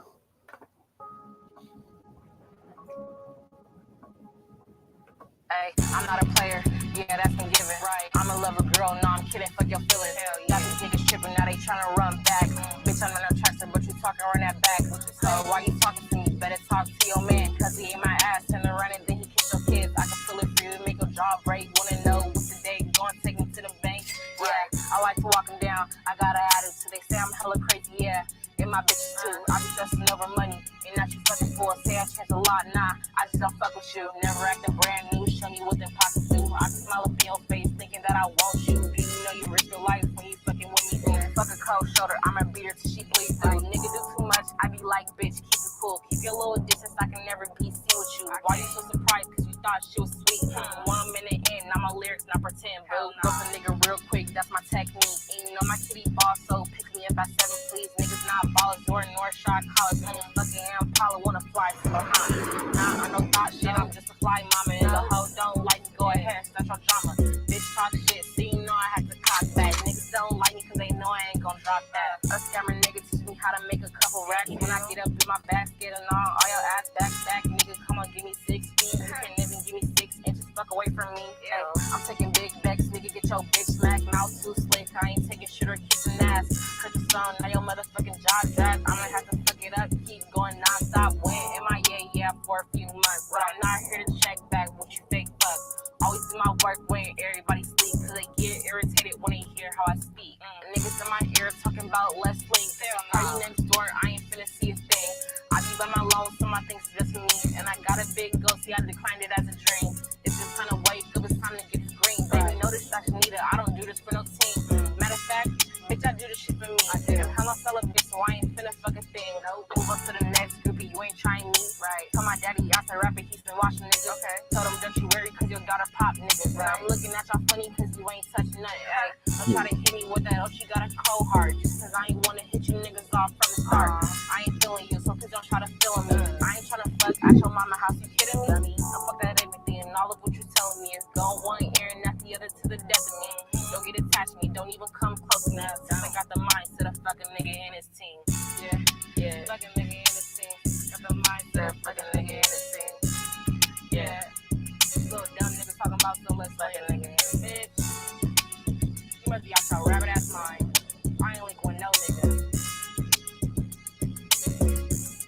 Yeah, I can see, baby.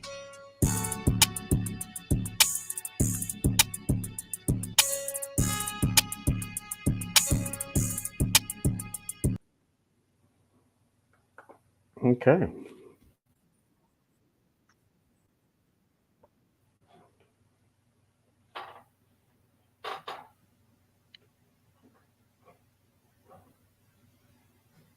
For 19? Sure. Right. And she hadn't done music in a year. So But dude, her face is coming through the music. You can even hear like that one part that she said about her dad. They was still like that. I'm still looking for that gratification, that approval from you versus my Right. mom. Yeah. Yeah. That's a thorough. She's a thorough individual. If not anything, she's definitely thorough. Yeah. And don't get me wrong, like music should speak to you, right? No matter what it is. Right. And you should feel the emotion with it. But dude, It was so if layers. this was a year ago, she was 18. This is around the And time that all she was you can pregnant. hear is 18 years worth of I've been fucked, and I have, not in the literal sense, but I've been screwed over, and I've been hurt, and I've been disrespected, and yeah, wow. Lost a child, Yeah, on the verge of taking myself out, smoked meth right, in the tent with the homeless man, right. linked up with a guy a year before via Instagram.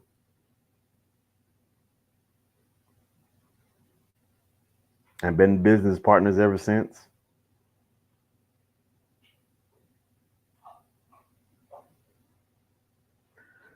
Oh boy.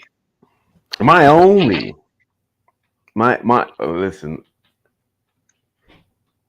I have two thoughts that are kind of pressing. One would be the music industry. She gets into that, and it's the same thing that she's already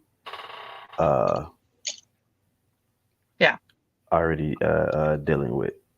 dealing with. Two, an actual pimp that's actually pretty good at it and have connections gets a hold of her. Yeah. Yeah. Three, I'll give you that. dad sees this, knows his daughter has some talent, and knows that if anything, if not her talent, she's a beautiful girl. So I'll do the fake forgiveness, fake love, and give you hope.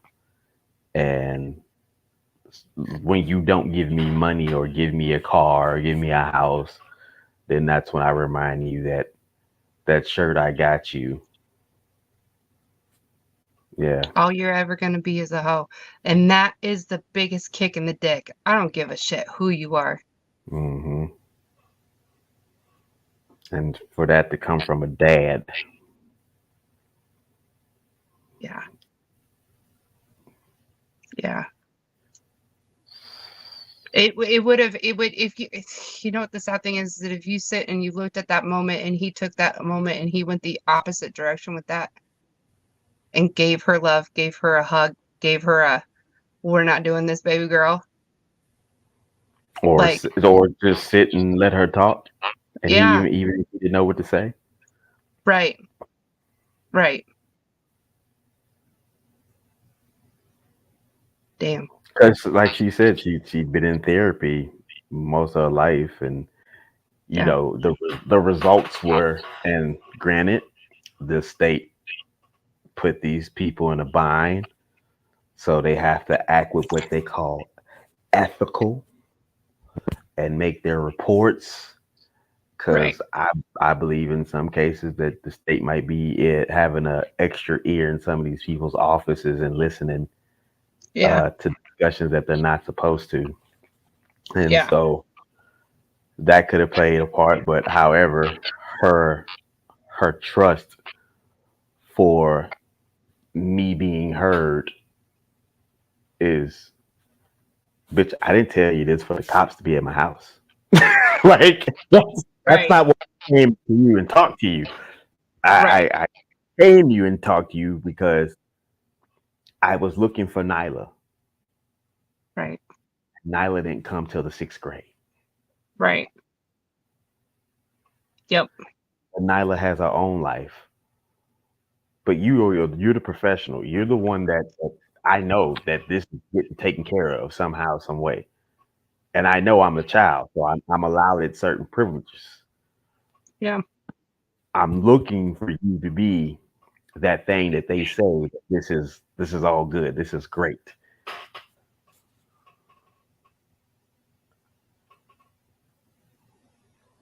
That's tough. Bianca Yeah. T. Bianca, yeah, I'm rooting for you. I shout out to Google, man. I don't know what made y'all suggest that interview for me, which is the oddest thing ever. Because that was my first time watching it. I didn't see it beforehand. And to hear that Yeah. yeah. The fact that she's 19, I still just can't give me drink. Give me drink. Yeah. Like, I yeah. I got my cigars ready and I thought I was gonna chill and talk and No. fuck you, Google. You set me up. Damn it, you ruined the whole day. But you know what? I mean, if this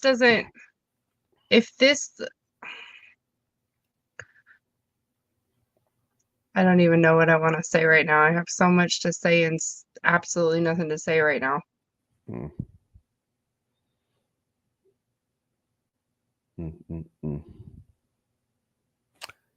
Wild times, right?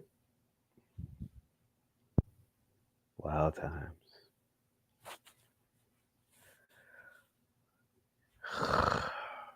It is so hard not to in the midst knowing you have your own thing. It is so hard not to care for others. Yeah. It is. It's like when you know you got that dollar and it's your last dollar and you see a true homeless person, not somebody that appears, you know the difference. You know it's like, this guy maybe, right? And his sign is, I just want something to eat. And you're like, bro, I got $1. You go get him that $1 little deal or whatever, and like, sorry, that's all I got. They say thank you. And once you give them that thing, they fold their sign up and they walk off. Yep. And it's one of those situations where she's not asking for much.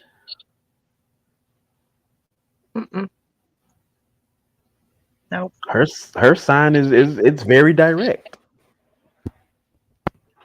Somebody,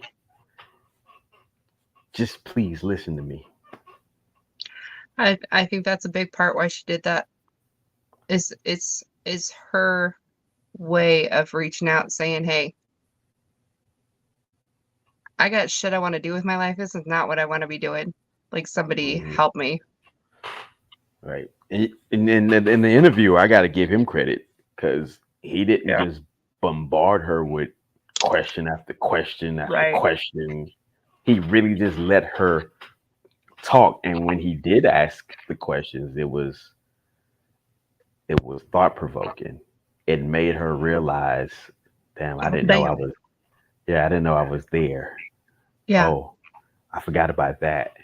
Oh. Yeah. Yeah. And you know what? These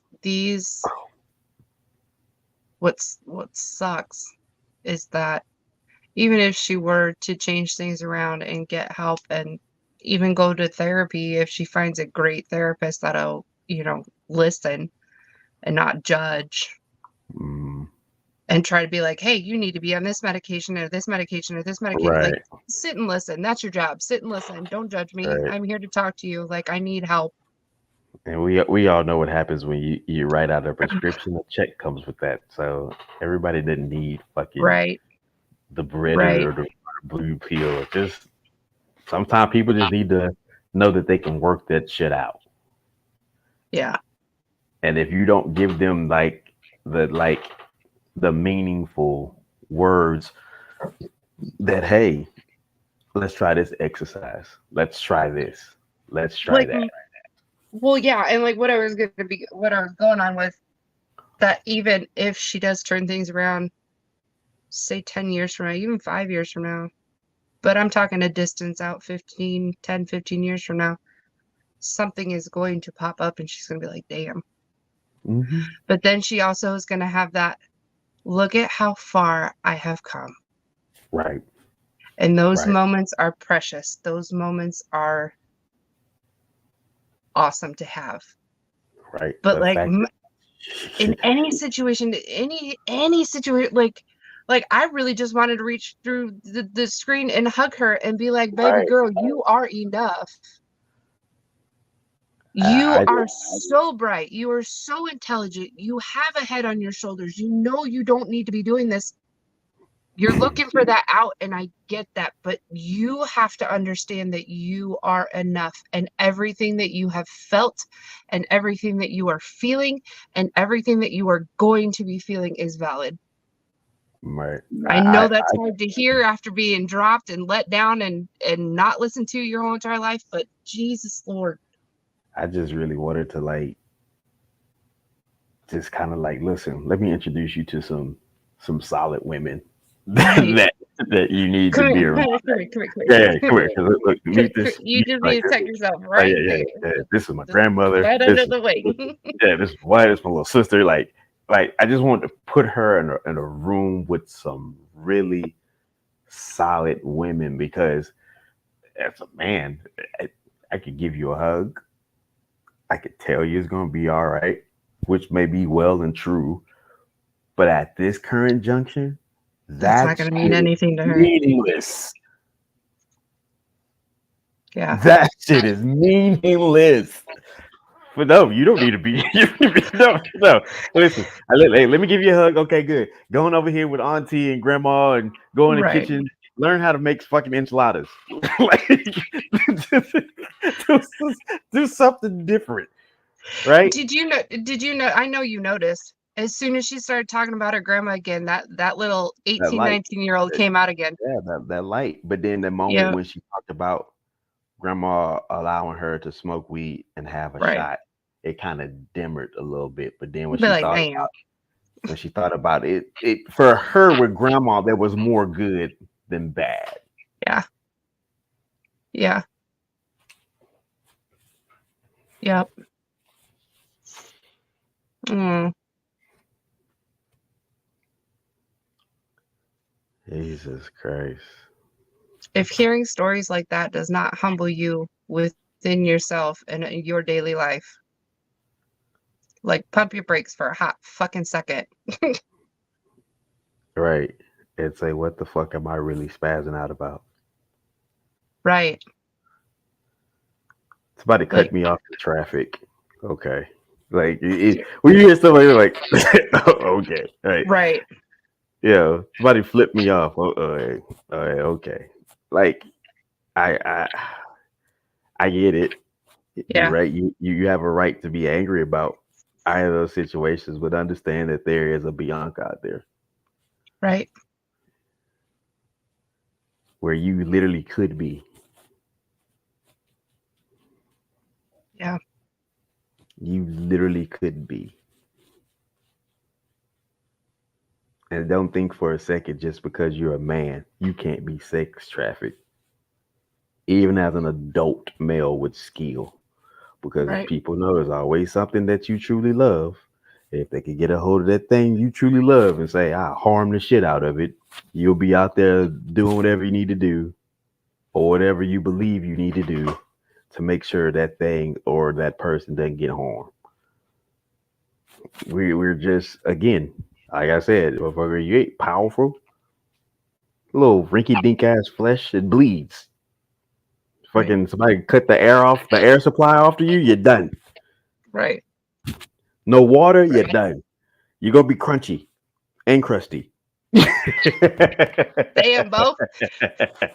You're definitely done. You dusty, crusty, crunchy motherfucker.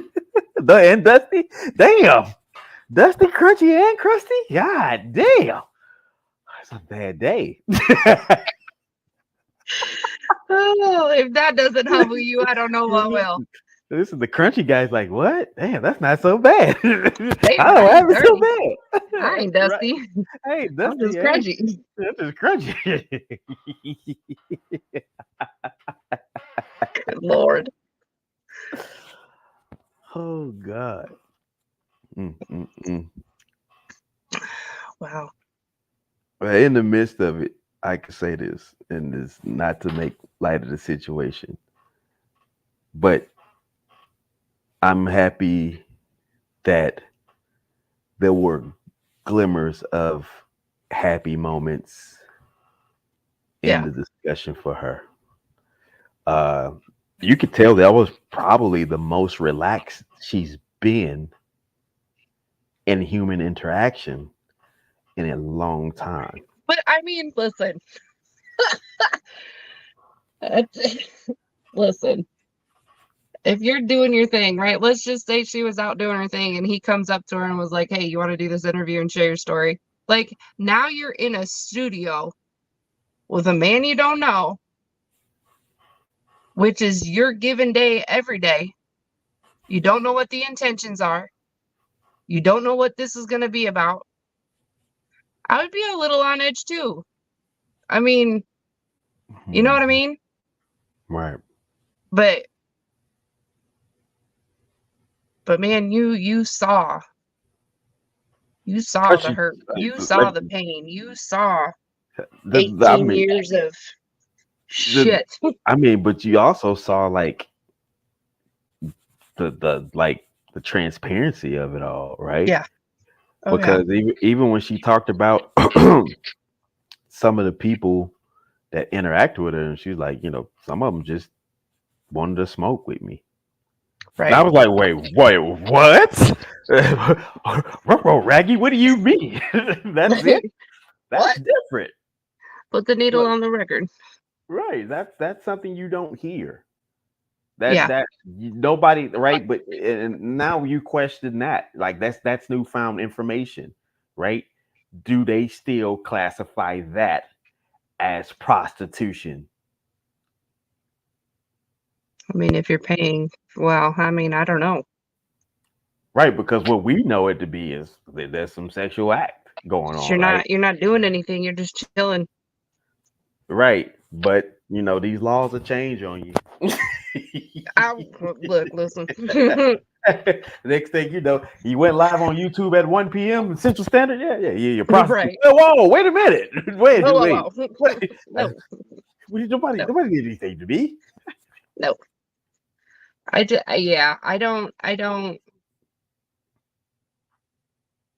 mean, to me, like, if it was just that and nothing else happened, like, that's more of an escort type thing. That's more of a, like, you have those things on there's even websites you pay people to cuddle with you. Like, that's not you know what I mean? So I don't see that being different from that if nothing else happened. Did you see the professional dry humper? You didn't know about that? Well, we might as well go there now. What? Lucius? I'm just here to help you out. No, you're not. Yes, I am. No, you're not. No, you're not. Yes, I am. No. No. Yes. No. Yes, I am. You get the gnome of shame for that one. There you go. There's so many weird things out there. Like, I mean, that's why I titled this live correctly. You know, the many paths of life. passive life. Yep. And yeah. Well, here we go.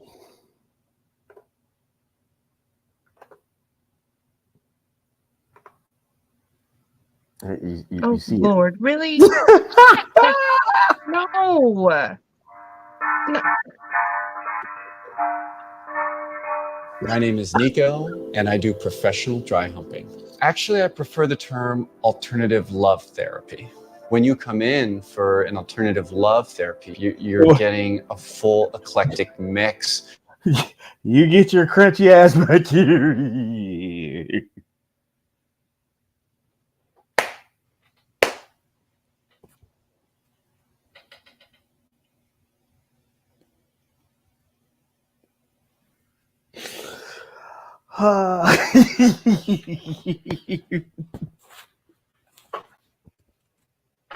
Alternative love therapy. That's what he said. What? Yes, and I said what with the H. What? What? I wonder would women consider that cheating if a man did that and made like Yes. You bumping uglies even if it's through the clothes with another person. No. But he's providing you with the lifestyle you I wanted. don't give a shit. If that is not in your relationship, then get out and go do it. Don't be in a no. But it's his job. I don't give a fuck. Shut up. He's a therapist. Okay.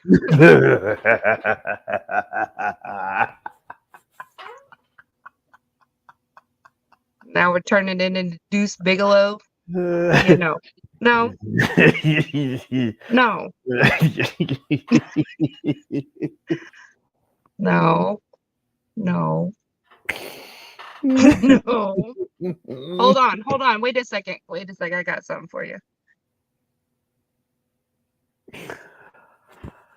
Oh God. Hold on. Give me 2 seconds. 2 seconds. Hold on. This is better suited for this conversation. Now that it's not so serious. Here we go. Yep, there we go. Peanut butter jelly. Peanut butter jelly. There we go. Peanut butter jelly with a baseball bat. Peanut butter jelly. Peanut butter jelly. Peanut butter jelly with a baseball bat. Peanut butter jelly. Peanut butter jelly. Peanut butter jelly. Baseball bat.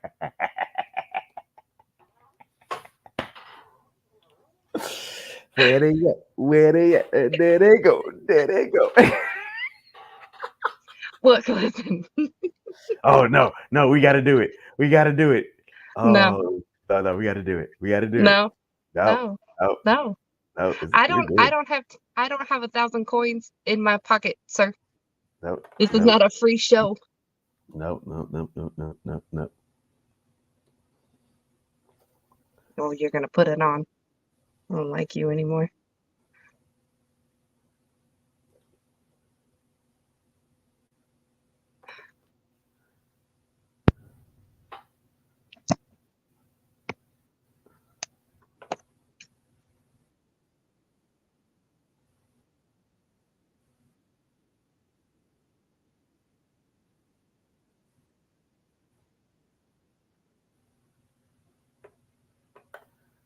All right, y'all.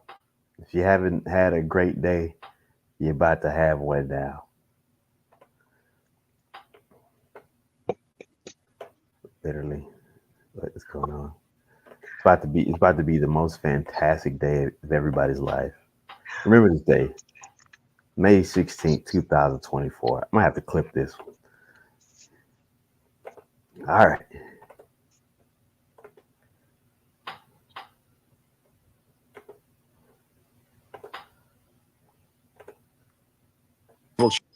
Cheer you up. Nah, I don't think I'm in the mood. Are you sure? It's peanut butter jelly time, peanut butter jelly time, peanut butter jelly time. Where you at? Where you at? Where you at? Where you at? Now there you go, there you go, there you go, there you go. Peanut butter jelly, peanut butter jelly, peanut butter jelly, peanut butter jelly. Sorry, Brian, it's just not doing it today. Do the peanut butter jelly with a baseball bat. Peanut butter jelly with a baseball bat.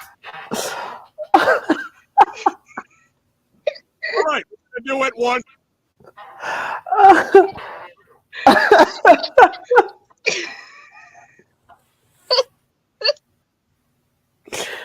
Where you at? Where you There you go. There you go. Oh man. Whew.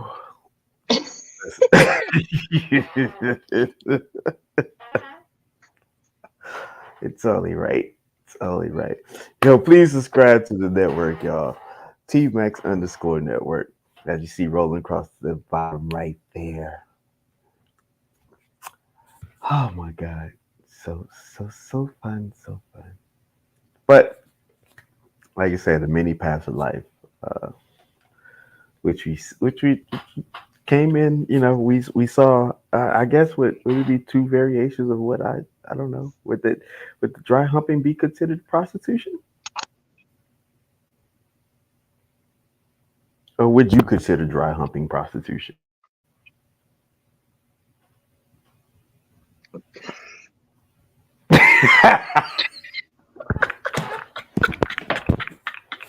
You can still get your jollies off with it. God bless those who have. That's just horrible. Just saying.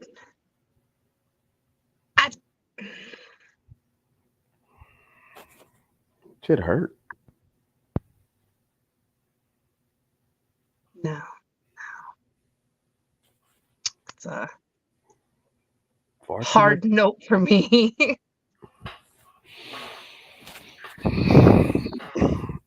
Yeah, but it's about time us men start a movement and hit to these street corners and be like, hey, lady, want some of this denim?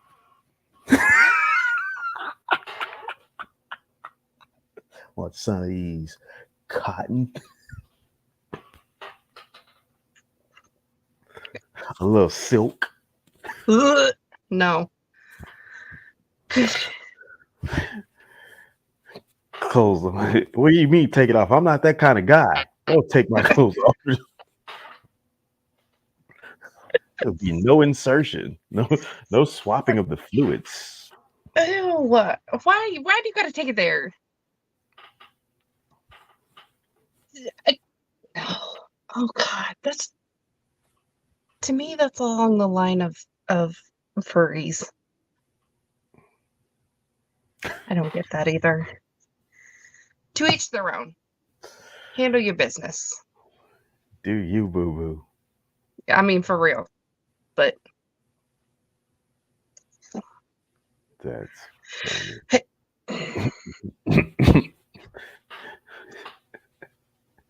Jules is like, order, order, order, order. well, it's like the one, what's his? He's the boat guy from the Titanic, and he has the gun out, and he's like, "Order, keep order, I say, or I'll shoot you all like dogs." Did you ever see what was it, the equality video to that? Huh. Oh, so I'm afraid. Don't be afraid. Oh man, it's great shit. I think it was done like in 2018 too. You just made me think of a Michael Jackson song. Thanks. I don't know how. Which song was it? You Were Not Alone. You're not. You were not alone. I'm still here with you. I don't. It was not 2018. It was 2022. So.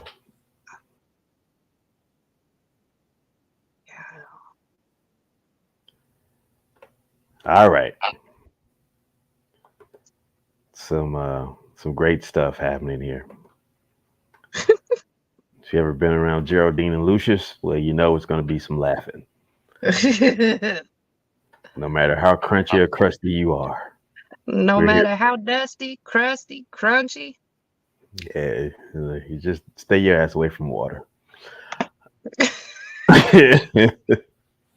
It's going to be a bad day for you. Be a national drought if you stick your ass in some water.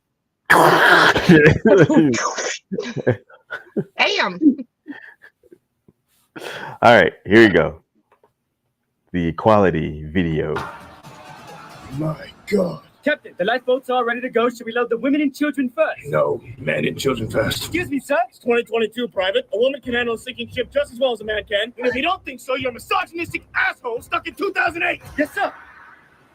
Ladies and gentlemen, for the time being, I am requiring men and children only. Are you kidding me? It's 2022. This is what you wanted. You wanted to be treated equal to men? Well, this is how men are treated. No, we don't. We just say that. No, we don't. We just say that half the time. We don't actually believe in it. Yeah, we do. Come on, we're just as capable as men are. Shut up! I identify as a man. Jack, do you think I could open the door? It's 2022, Rose. I wouldn't want to imply that you can't handle the ice cold water the same way a man could. I think I'm dying. I love 2022.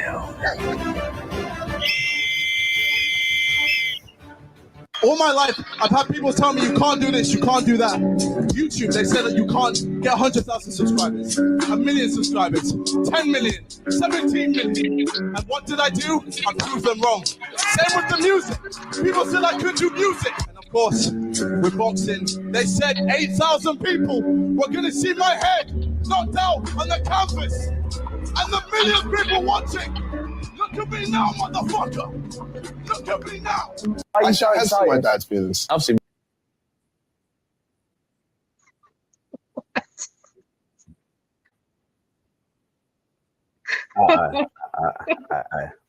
What? Look at me now, motherfucker. Yeah. I didn't really mean it. Yes, I did. Shut up. We're just as capable, yeah. I have to question myself in a drastic situation. Right? If I'm single, I have no kids. Am I sacrificing myself that way? Do I take the account that there's more women than men? Yeah, I'm getting on this boat.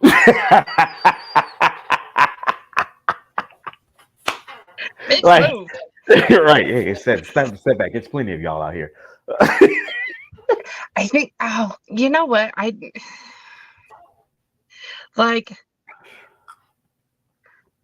don't know. I kind of have a fucked up way of thinking about shit like that. So, I mean, every life is valuable, right? Whether you're lower class, middle class, upper class, higher up, or whatever you are, right? Every life is valuable. Right. But if you have people like people who are really, really old, or people who may be sick, or people who are, I'm not saying disabled because they're fully functional, but like if you had like in that situation, if I had people who were like sick with like some horrendous like illness, or they were like really, really old and their shit was together and they've had a good life, like, sorry guys. I know that's fucked up to say, but I mean, like, if you're on a deserted island and you have people who are, It's self-preservation. You're hearing the most honest form of self-preservation. You're literally hearing a man tell you, "Hey, if I don't have X, Y, and Z going on in my life, I'm more than likely not inclined to say I'm going down with this ship." Right. And you're also hearing a woman saying, "Hey, given the factor of, you know, the situation, buddy, you're only like two more heartbeats away from it all being over." Like, it's fucked up, but it's reality. If you think about it, People are literally going to be in favor of the thing that is in favorable themselves. Right. Well, Like, right. It's I put it like this. I give you the dinner table scenario. Husband, wife, son, daughter. Everybody has a plate full of food. Right? Not one time does the father and the mother say, would you guys like to taste of my chicken?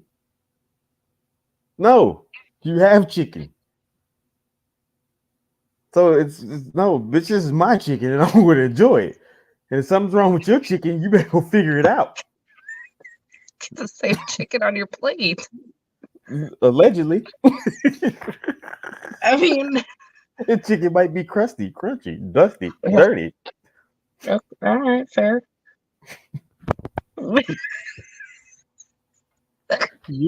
Meanwhile, your chicken's over there. Crusty and crispy. Listen, but in my situation, like if you're using the dinner table theory, if I'm cooking, I serve the kids first. Fuck them kids. What happened? I served the kids first. Then when Travis was alive, like I served him next, and then I was the last one to eat. So I'm that kind of person that puts people before me. Right, right. So We don't even need if I was in that case, like I would make sure that kids got on, because Well, I mean, obviously they're the future, right? I'm not going to be 43 trying to repopulate the fucking population because I lost 500 kids on a ship. Like, that's not my problem. Like, that's not my responsibility. I'm going to make sure I get as many on there as I can. Oh, ma'am, were you on the Titanic on this day? Yes. Okay. We're going to require 3 young lads out of you. When do you plan on becoming with child? Excuse the fuck out of me. I was chilling. I just went to go sunbathe on the boat in the middle of the ocean. I didn't expect all this other shit. Who said it was, where did the iceberg come from? Why was it there? I didn't put that bitch there. God damn it. Why are you asking the iceberg for children? But yeah.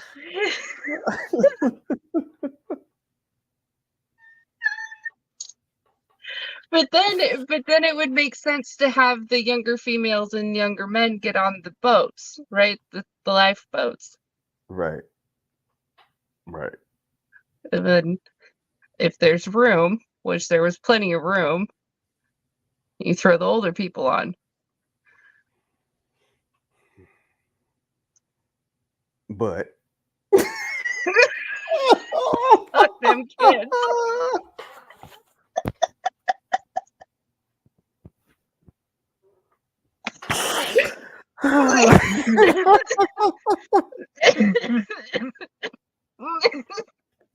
Damn it.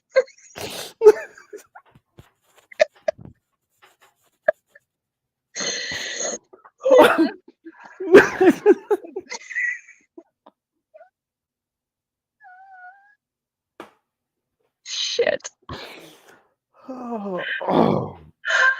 Why are we like this? I don't know. I literally last night was trying to think. I said, I can't think of a time that me and Jules never not fucking had a moment. We just don't laugh. Oh God. Has there ever been a? I don't know. Has there been a moment? Because it was that one time we fucking shared tears, and fucking 3 minutes later we were dying laughing.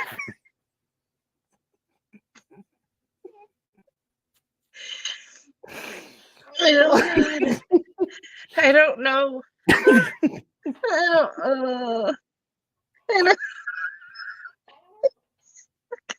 So done with you. I don't know. I saw you on. I saw you on a group thingy last night on TikTok, and I hopped in for a second. I was like, "Oh, that's a serious conversation. I'm gonna get out." Because I would have came in and I would have fucked it all up. I would have said some rogue shit in the fucking comments. You were like, damn, fuck Geraldine. I gotta get rid of that shit app once and for all. Oh my god. Yeah, I gotta get rid of that shit app once and for all. When I say shit app, I'm referring to y'all's favorite TikTok. You can't fucking use fucking properly English for shit and you fucking root words that don't actually root to shit. I thought that app was like a bunch of fun laughs and shit, and then like you start to go around. Then you start hearing like these dumbass discussions from people. Yeah. They do the weirdest shit on there. Then it was Like- political, and then it was Yeah. this. Then it was Yeah. battles, and then it was tap the screen, tap, tap, tap, tap, tap, tap, tap, tap. Well, that was TikTok doing. Fucking Yeah. dickheads. Like because we would just sit there and like fucking have fun. We would have fucking fun. And like people come in and start throwing gifts and shit. Like, no, don't do that. Don't do that. Fuck, we don't know. We'd rather you cash app us. But it wasn't about that. It was just about people Wait, coming together wait, and wait, inviting people in to have a good time. We Shit were talk. we fucking had probably. I wish I could pull those videos of laughs that we fucking had. Oh my god. Work days were like you couldn't even you couldn't find nobody complaining about their fucking job because there was too much laughing going on in their ears, even if they couldn't be on live. It was just so stupid. It was the dumbest stuff, though. But it was relatable dumb stuff. Like, if you didn't laugh when you came into our thing, like, there's something wrong with you. There was something definitely wrong with you. I knew we were on something with my homegirl Paris, and Paris is a super fashionista. She's fucking interior decorator, and I knew when she came in there and she's like, y'all are it for me. I was like, yep, we're doing damn good. we're doing fucking They doing fantastic. something right. High society likes us sons of bitches. We got the elite. Oh God. All we need is the Princess of Wales to come through here for us now. Now that the mood is lighting up, I can light up a cigar. Oh, yeah, please do, man. Shit was tough at first. Good Lord. That was a heavy topic today, bud. Yeah, I mean, But you know what? it's fucking Google's fault. But that's the stuff that needs to be talked about, right? The heavy things, the uncomfortable things, the things that make you stop and be like, damn, and open your mind a minute and be like, okay, okay, I get it now. I got it. Mm-hmm. Like, everybody's so afraid to talk about stuff like that. And it's just like, no, there's no reason to be afraid to talk about it. Say something. Say what you need to say. I'm so excited. My ear holes are still open. I know, right? I wanted to gauge my ears and I thought I had to get them re-pierced, and I don't, because these are going in. Thank you And I'm for super excited. clarification. Thank you for clarification. Thank you for clarification. 'Cause I Oh was yeah, like, yeah. You know, I can get earrings in my ear holes. I literally went to that episode of Family Guy where fucking the dude is in May's room and he's getting ready to put in her ear. Oh Jesus! Dead. Meg, no. Oh God.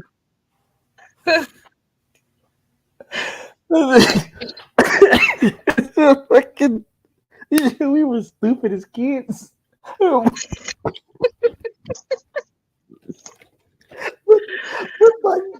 Put my dick in your ear.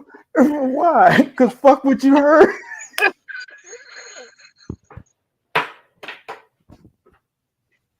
And that's where you get the title of being dusty, crusty, and crunchy. All in the same go. Yeah. Uh-huh. Let me light up the cigarette for a minute. Or the cigar. I didn't even get to puff it. I didn't even get to puff the damn thing.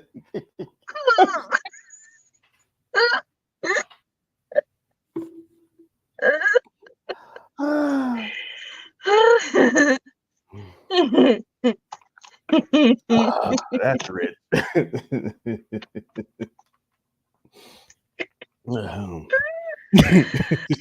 Oh Lord. Ah. No, man.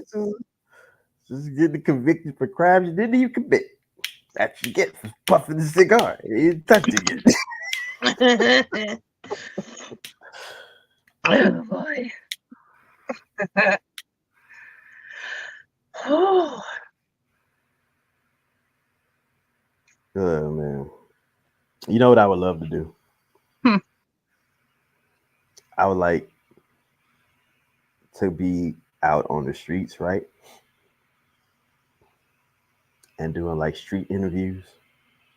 And like have like $1,000 for like each person that I run up on, right? And let's say I ran up on like a 400-pound man, right? I would walk up to him and say, if you lose 5 pounds today, I'm giving you $1,000. Or a heavy cigarette smoker, if you don't smoke any cigarettes today, I'll give you $1,000. Or a Bianca, if you don't do what you normally do, I'll give you $1,000. And you won't believe somebody's not going to succeed. Yep. Somebody's gonna be like, fuck that. I gotta have my cigar. I gotta have my cigarette. Right. Gotta have it. Gotta have my nicotine. Gotta have it. Yep. Oh yeah. If I knew I had $1,000 on the line to make it from now until 12:01 midnight without hitting my vape, absolutely, it's going in the trash. See ya. It's just for the day at that. I've literally watched stuff where people are like, listen, I'll give you 10 grand to quit your job. And the person be like, oh, I'll make 10 grand doing this. At Lowe's. Lowe's is paying 10 grand monthly to register. Am I missing something, ZipRecruiter? have you failed me? Secret tab. Right. What cheat code do I need for those jobs? Give me. Right. Have you failed me, ZipRecruiter, you bitch? You telling me? Damn you, indeed. All I got to do is scan and get 10 grand within a month? Right. Oh boy. Yeah, it's like, nah, I'm not quitting my job. Shit. Fuck. It's 10 funny. grand. It's funny that people who do make 10 grand would have left their job just for that 10 grand that's right there. Listen. Like, I got my bi-weekly check on the route. I'm gonna take this 10 grand. I'm gonna take that. Listen. Go 10 grand would pay off a lot of shit for me right now. And there's nursing jobs everywhere. I can go get that draft always, won't it? I'm just saying. I can go get an extra lifetime supply of moisturizer for Lucius and his crusty, dusty, crunchy ass. Just turn on the jacuzzi. Look here, baby. I thought you didn't care about me. Oh, no, baby. I got you. Just turn on the jacuzzi for me. Oh god. This makes up for all the time you tried to poison my dinner. Never mind, I do it my damn self. I got it, damn it. Give me the Leave me cyanide. Give me the pesticide I and the just rat raw dog poison. it at this point. Fuck it. Oh my god. That's terrible. My wife been trying to kill me. So I figure I'd do it myself. In the midst of This me bitch doing taking it, too long. in the midst of me doing it, she had a heart attack. Damn. Karma's a bitch. Oh, that's not a karmic kick in the dick. Oh Now my I'm god. sitting here with all these ingredients for my concoction. And then I got my wife's carcass no more than 5 feet away from me. Damn I it, gotta- Geraldine, you're staying the carpet. I gotta pick this shit up. Call the cops. God damn it. Bitch always making trouble. Even on her way out. Just couldn't leave cleanly. Gotta pick up your mess again, don't I? Now I gotta hire somebody to steam clean the carpet. Did I pay the insurance last month? Oh shit. Let me get on the phone right now. I'll call him tomorrow. I'll call him tomorrow. Decomposed for 3 days. I thought she was sweet. I thought she tripped and knocked herself out. I don't know what to tell you. When I came in, I said, "Hey, you need to go use the restroom. Get off the floor." You dusty, musty, crusty, crunchy bitch, get up. God, oh mercy. I hope nobody's actually doing that. But Oh, no. We don't condone said behavior. It's just educational purposes. Somebody's already done it, unfortunately. You know.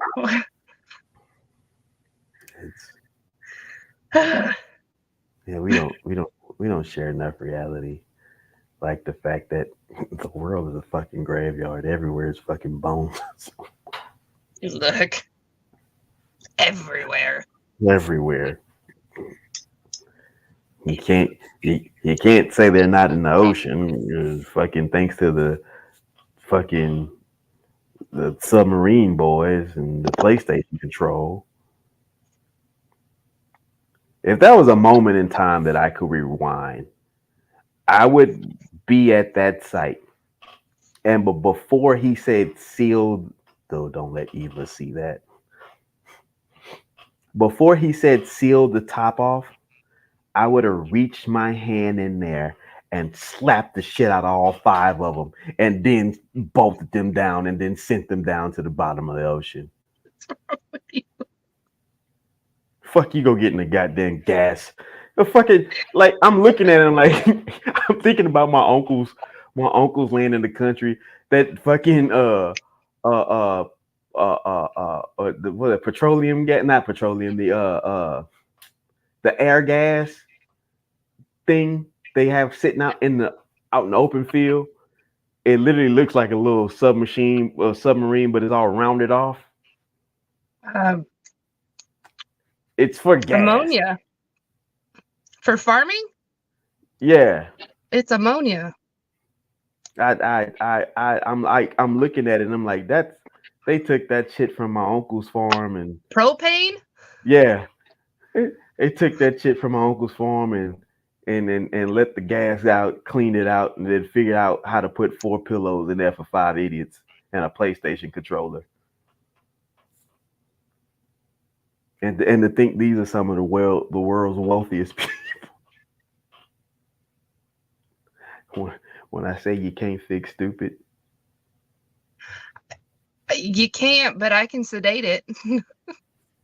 It would go help the outcome. Come here. Backpack. That would literally be one of a few moments that I would rewind in time just to say, "You fucking idiot!" Slap them and then bolt them back up Yeah. and just go. I'm not quite sure why I thought that was a brilliant idea. Like, Another moment, 9/11.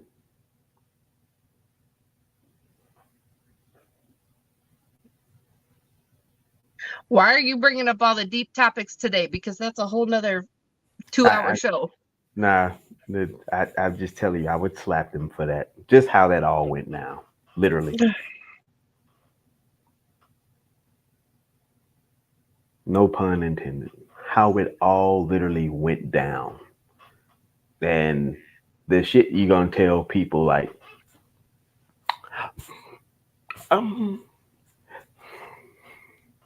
what you say again, President Bush? 2 + 2 is what? 700,000, 2 million. Okay. All righty, that's the answer, guys. Bubbling Z. Yes, sir, it only goes to D. I said bubbling Z. Man, if people just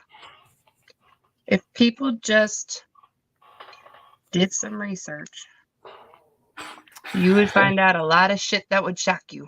And that's all I'm gonna say about it. Yeah, that's all you gotta say. That'd be a moment of time I would slap the shit out of people too. I mean, that's fair. Oh, no. One of my favorite, the fucking the standoff with the FBI and the fucking AR-15s and in the fucking, what was it, the county building or the city hall, and then they end up hugging at the end. I missed that one. Oh, it was like the farmers of Oregon or some shit. Like, yeah. I was like, what the fuck? No way. Listen, no way I'm working that day. Oh, regardless of whatever side I'm on. If I'm a farmer, somebody from the feds got to go. If I'm a fed, somebody from the farmer village got to go. We're not going to be standing here with high-powered weapons and you pointing that shit at me, talking shit. Somebody's got to go. There is no resolution to this conflict, sir. None. You don't know me and you're pointing one at me. I have no pity. None. Yeah. Nope. That's crazy. Let me see. I missed that one.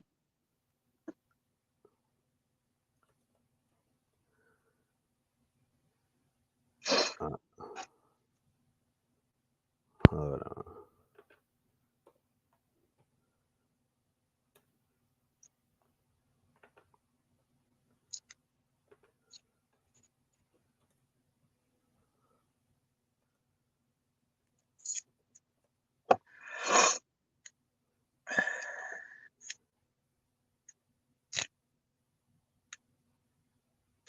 Ooh, you know who I'd give the pimp hand to?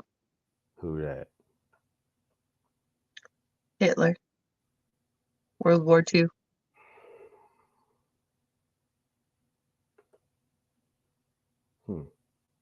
Yeah, that'd be a good one. That would be a good one.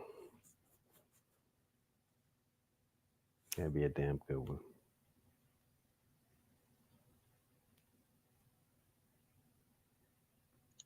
You know who I really give a pimp hand to? We're going to go all the way to what is labeled as the beginning of time. Adam and Eve. I mean, I'm helicopter punching them two bitches. What are you doing? I'm doing it in the name of Jesus. This is Sparta. God comes. Hey, what are you doing this time frame? I'm not here. I am not here, God. I'm not here, God. I was over there. Is Adam knocked out? Allegedly. I think he's taking one of those deep sleeps like Geraldine did. The apple. It was a drive-by fruiting. The serpent did it. Oh, good lord! It was a snake, sir. It's fucking snake. It talks. It's the snake from Jungle Book. It fucking talks. Who invited this guy? Yeah, right. What is in that apple? Talking snake. What the hell's going on here? I thought alcohol came way later. I mean, jeez. Fermented fruit here, Lord. Is that a barrel full of it? No. That's just the old school back road moonshine. Don't worry about it. Apple pie go around. Yeah.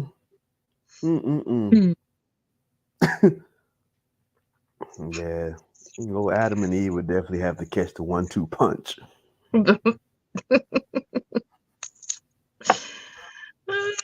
The old sock 'em and rock 'em. It's funny. Yeah, I definitely have to give it to them. Queen of England too. Yeah, not. I can't confirm it, but just on GP. I believe she had a lot to do with Princess Diana all of a sudden becoming null and void after 2 broken arms. That was the weirdest. I'd never forget that night. Yeah. We were in the living room. We were watching the news, and all of a sudden comes across Princess Diana and boyfriend and wreck. We were like, what? Oh, that's crazy. Yeah. So when we hear wreck and we hear the paparazzi, we think maybe they ran into a pole. Everybody's fine. But no, we come to find out it's a little bit more crazier and chaotic than that. And then like, oh yeah, she said she got 2 broken arms. And we're like, oh well shit. 2 broken arms ain't that bad. And then 5 minutes later, she's gone. In the history of life, I don't recall ever reading, hearing, or seeing somebody die from 2 broken arms. We literally saw fucking, what's his name? Luke Perry? Was it Luke Perry from 90210? Not Luke Perry. Was it? Who was it? Yeah. Yeah. The one that became the race car driver, right? Yeah. Fuck, broke everything in his body. Cars. Yeah. Broke every bone in his body.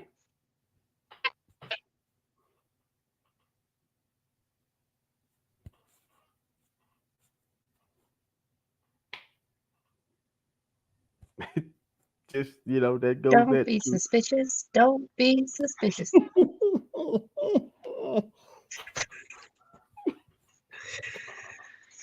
So, well, yep. Yeah. I will not confirm or deny.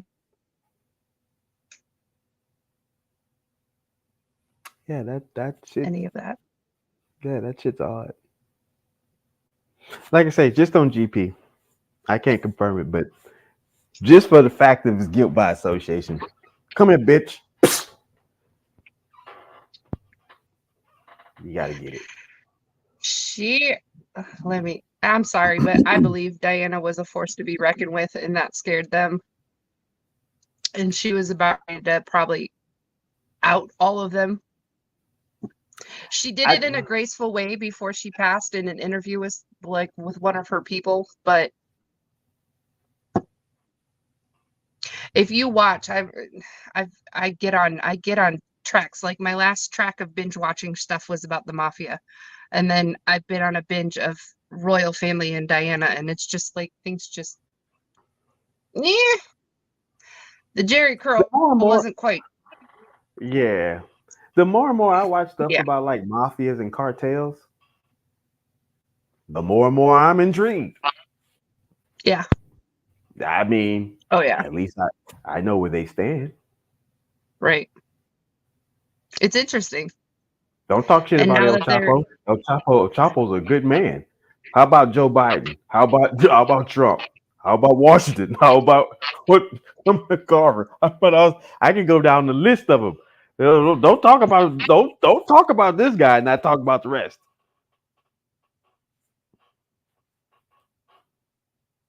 Because at least El Chapo paid people's phone bills. I'm just saying, if people did their research and dug deep enough, they'd be surprised with what they found. That's all.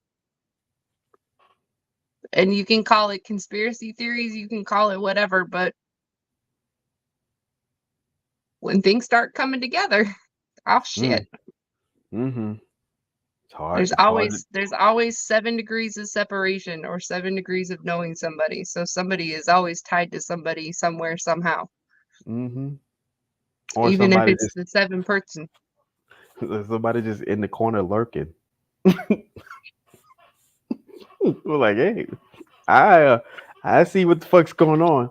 I'm not gonna make myself known. But however, keep doing what you're doing. Mm-hmm. There you go. Yep. Oh yeah. Uh-huh. Say what you say. What? Huh? What'd you say? Oh no, don't never mind me. I'm just taking a selfie. Could you say it again? A little louder. Oh no, I don't have Facebook. Hold on, wait. Could you say it again a little louder? My tape got a little itchy. My boobs are itching. I think I'm allergic to the tape. The what? I don't know. Huh? Oh my gosh. I'm just saying.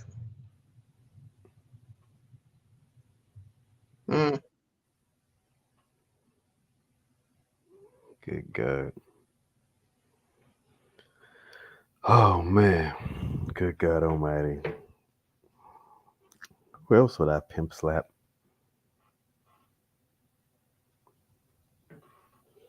What TV show was there that was just complete trash? I don't know, but my butt hurts sitting on the cement. So I'm moving. Put some cushion under that cushion. Would you knock over the beer? No. My laptop fell on the floor from my toe. Oh no, not my hub. Damn it. What am I supposed to do to go to bed now? So funny. So now nobody can pull that up here in Texas. They have to do an identification process. They have to verify their age and who they are, and I believe what city that they're in. So they can't watch the hub in Texas. Oh Lord. Yeah, no hub action for them. So So if you left the browser tab open, guys and girls, don't refresh. Don't refresh. Shit. Screen record. It did an automatic update. Son of a bitch. I got restart. I lost everything. Oh God. Good thing I downloaded them into a secret file. I'll be right back. So yeah, they Oh my gosh. yeah, quite a few of those type of sites is Texas put some something the way they speak as if there's going to be something that's going to allow them to be back open, or they could do it. They're just refusing to have to deal with possible litigations like Facebook with the privacy shit. So if they like, listen, we've been selling motherfuckers information way before that. We don't need that attention brought to us. Plus, we giving your kids access to the shit. So now we got a double whammy. So yeah, shut it down. Shut it down. Hit the Yeah. button, Stamper. Yeah. Shut it all down. Yeah. They don't need to see this no more. They've seen enough. Red button. Red button. You've seen enough. Pull the lever, Kronk. Run, lever. Meanwhile, in between time, may I count on your vote for Trump? Excuse me, who is this? How did you get my number? Right. Oh my gosh. No, you cannot count on my vote for Trump. Are you voting for Biden? No. What? Are you voting independently? Hell no. Well, who are you in favor of? Me, bitch. I'm in favor of me. The guy you don't like. The peon Joe Schmo in the middle of nowhere. That's Right. me. That's me. Yep. License and registration. Right. I ain't got it. What do you mean you don't got it? I ain't got it. I said, damn it, I ain't got it. That's what I said. I don't got it. You Oh, telling Jesus. me you got no license, no registrations, but you got a car. Well, you sure enough passed the first grade, didn't you? You chose option C and you were correct. Just because of deduction. Oh man, I can admit that some of my favorite internet pastime. Listen, cops. Listen, and I'm talking to you as a friend, not a foe. I have family members who are law enforcement, and I tell them this shit all the time. Don't be the next internet sensation, because bitch, you will be a meme. You will be a meme for the rest of your days. And I'm not talking about getting out there fist fighting. I'm talking about when you pull your ass up in your standard state or city vehicle, and this guy, and you hear this rumbling that's a little bit more. I don't think I should. I'm not gonna hit the lights on this guy. I'm gonna step out and have a love letter that says, "Sir, could you please come give me a hug?" If he comes out the car and gives you a hug, then you have opportunity. Says, "Hey, I got you, pal. I got you." And he's gonna be like, "Yeah, you got me." And at that point, that's your opportunity to put your cuffs on him, right? But if you hit the lights, boo, and by the time you get a firm grip on your steering wheel, and that son of a bitch is 10 miles west of the Mississippi, and you're still standing where you're at, cut your lights off. Don't pursue. Just stop. Because I can't tell you the countless of fucking videos I've watched. You make the same right turn at the same time he did, but for some reason he ain't there. You are. Right. Right.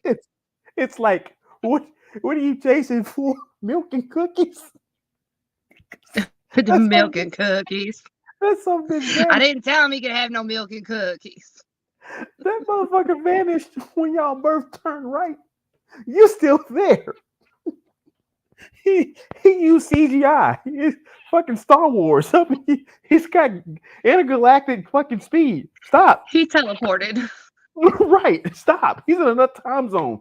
In a parallel universe. That motherfucker Back to the Future. Why are you still in pursuit? You can't travel that fast. He said he's Back to the Future. It's just go. But yet they still give him space. Right. He gone. He gone. He gone. He gone. He gone. Stop chasing. They vanished. Poof. Right. They in next year already. Like, just go. Go back to the business. office. Listen, at that point, you say thank you. You just gave me a reason to be off these streets. You go back to the office. Hey man, I thought you were in pursuit. You're absolutely right. Past tense. Were. Was. So therefore, I'm here making my report. Bold, italicized, underlined, everything was. It's gonna be a very descriptive report if I'm the one doing it. On May 16th, 2024, Thursday, was a gloomy afternoon. I believe I was enjoying the finest tea from a Starbucks. But however, the lady behind the counter was so rude, I didn't leave her a tip. F you, Samantha. F you. I begin to leave the store. Like it's going to be a damn novel. At that point, I'm no longer an officer. I'm novelist. I mean, you got to listen. That's the way I do my charting if something happens, right? I need to paint a story for whoever's coming in who was not at the situation to read it and visualize exactly what was going on. By the time I write that shit, the chief of police is giving me a medal.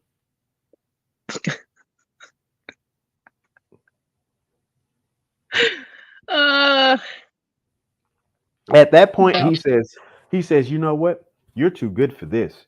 We're gonna cash your pension out right now. How long did you plan on being on the force? You can still remain, but we're gonna get you out. You got to go do some more writing. There's no way in hell I'm going to keep the pursuit up. I don't give a damn if he is a hardened criminal. He's gone. But this is what happens. You keep it up, and I've seen this shit. This is what happens. One, you either damage the vehicle, or two, start the pursuit of the incorrect vehicle. Or three, you do both. You tear your car up and chase the wrong motherfucker. Oh my God. Did you see the one where dude was pursuing a vehicle? It was a nighttime video. And I don't know, he had to have lost it. But he ended up doing a pit on another officer in a regular car because he didn't see the lights. And the officer gets out of the car. He's like, what the fuck, dude? Like, I'm part of the pursuit too. Like, I'm a police officer. Yeah. He was like, oh, damn. Or see when he pit the wrong guy? He pit one of his own dudes. I seen the dude get pit and he's doing 40 miles an hour. And he's got wife and kids in the car. And the whole time he's going around, he's like, fuck you.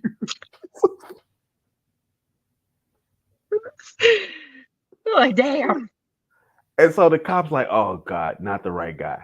He's saying it like it when the car turned toward him, and it was like that eye-to-eye moment. He's like, oh, not the right guy. And it makes that the rest of the 360. Sorry. Bye. I gotta go. Listen, again. Oh my God. I would never live that down. I could never be so much. Listen, I understand commitment, and I believe commitment should happen. But I don't think you should ever be more committed to anything outside of your mortality. I mean, like, I get it. Like if you're jumping over 2-foot fences, I get it. It seems quite easy, but never be so committed that hey, this is never not a thing. Because it's going to be that one day you barely tap that 2-foot fence and it tears your fucking whole right foot off. I mean, and now you walking around here, walking around with a stump. It's like what happened to you, man? Don't ask. I could have avoided this shit. I don't want to talk about it. Let alone in pursuit at 90 miles an hour, and this motherfucker's doing 197. He's halfway to Costa Rica. You ain't even got the MLK Boulevard. You still 10 blocks away from that. Yeah. It is. No. So it's not worth it. To the cops that one, if you know you're running across somebody that's got a high-powered machine do not pursue that person, because here's the situation. Y'all have to wear a lot of hats. So that means you have to be dedicated in a lot of situations. Mm-hmm. Being a getaway driver, if all I have to do is drive and drive fast and drive all the time, bitch, I'm up on you 12,000 points before you earn your one. Baby, yeah. You ever see that movie, Baby? Right. You're never going to win that battle. No. Here's another thing. If you get out of your car and you haven't ran, I don't give a damn if you go to the gym all day long. If you haven't sprinted in such a way where you feel so light, like it feels like you're almost running with God, chase that motherfucker from your car. Do not get on foot.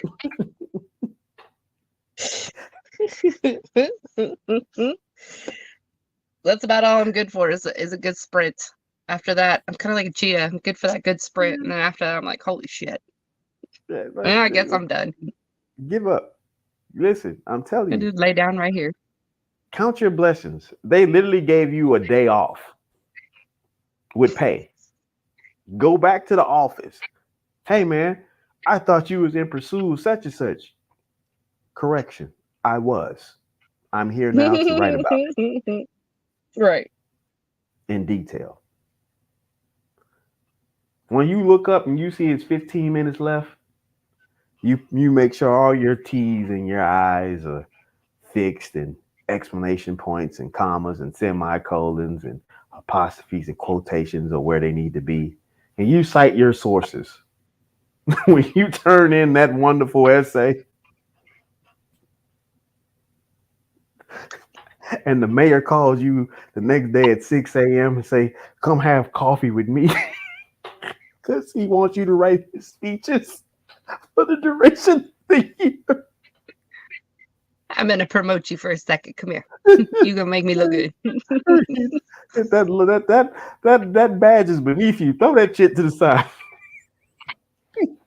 Here, pick up that pen. There you go.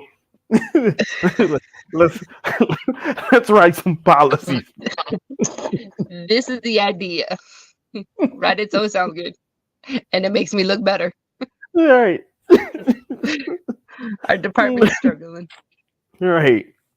Hey, we gonna get all kinds of grants today, boy. Thank you.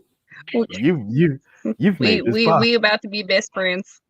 Come here. Right. Me and you, we're gonna turn this city around. What? Couldn't find funding for the children's hospital? Today we did. Got a writer. Listen. Oh, what? They didn't want to give us the money? Watch this. Hey, write how they're doing this, this, and this. Wait a minute. That money all of a sudden appeared.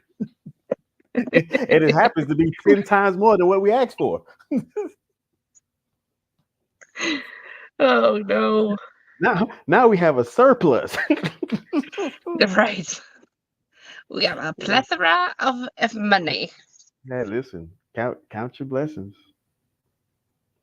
Just saying. Just saying. You could be writing for Joel Osteen. Look, listen. I was gonna clean this room up and divide my dirty clothes and get laundry ready. And I've been sitting here for 3 hours and 20 minutes watching you and being a part of this. God is good.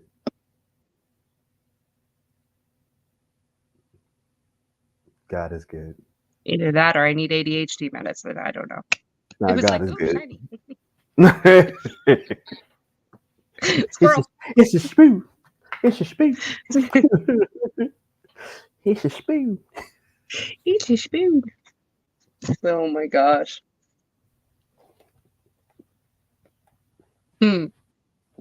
Interesting. I was gonna do my homework until I saw the spoon. I was gonna clean my room, and then he got on live. Do do do do do do do do do do Hey, That video. because he got spoons. Because he got spoons. Because he got spoons.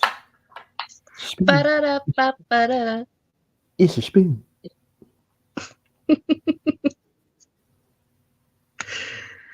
Oh, Jesus. Oh, my boy. Hey, how the hell didn't even show up on here? What?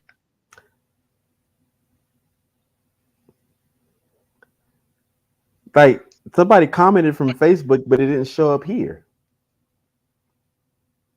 Oh, I don't even have chat on. Like, I can't see anything. Yeah, it just pops up. All of my comments.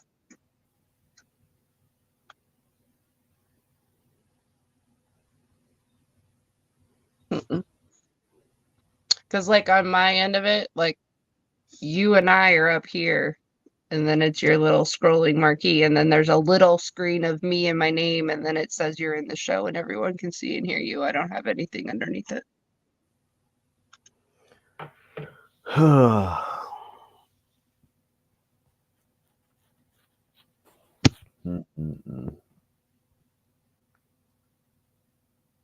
Yep, I'm ready for a nap now. Yeah. Bella's walking around looking all crazy and restless. She's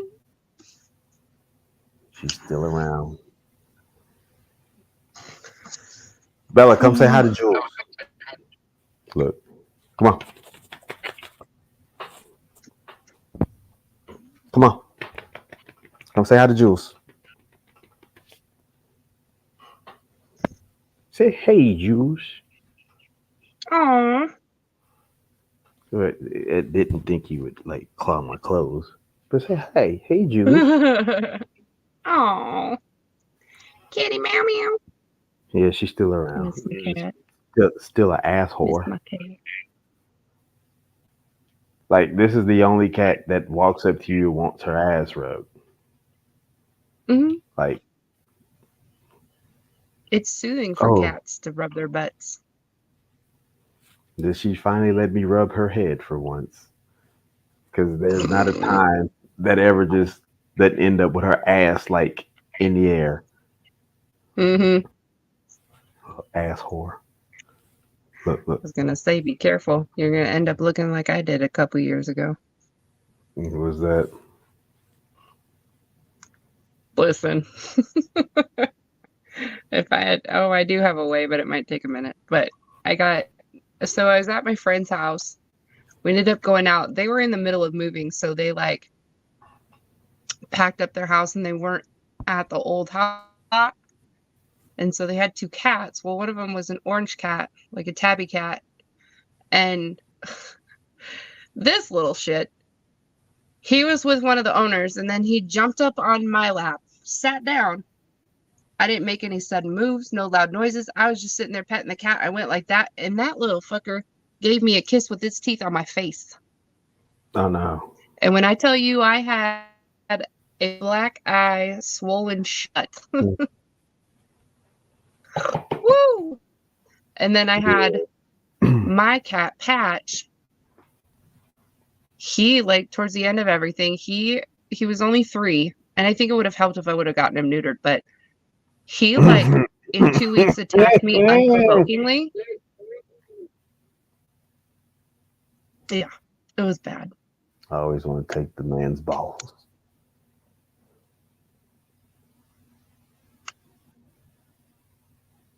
I don't want any man's balls. They all ruined it. Oh, here's a question for you. So, like, I asked 3 of my guy friends, because once I moved back here, like, when I moved away, like, I cut off everybody, like, stopped talking to everybody. But anyways, came back and started talking with everybody again, and these are just really good friends of mine. So, somebody I know for the last couple of years, they were in a relationship, and I'm pretty sure they're not going to see this. But anyways, I'm not going to name any names, but he, like, recently, like in the last 6 months to a year, has been single.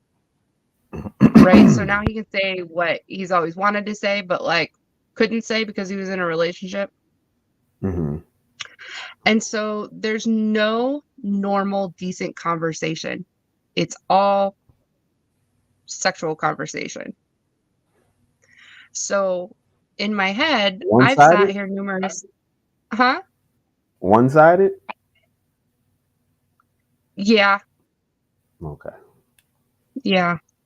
Like, you know what? There was flirting at the beginning, and there's always been kind of flirting, but like now that it's been like this, like it completely has turned me off. Like I don't want nothing to do with it. I don't even want to go hang out for dinner.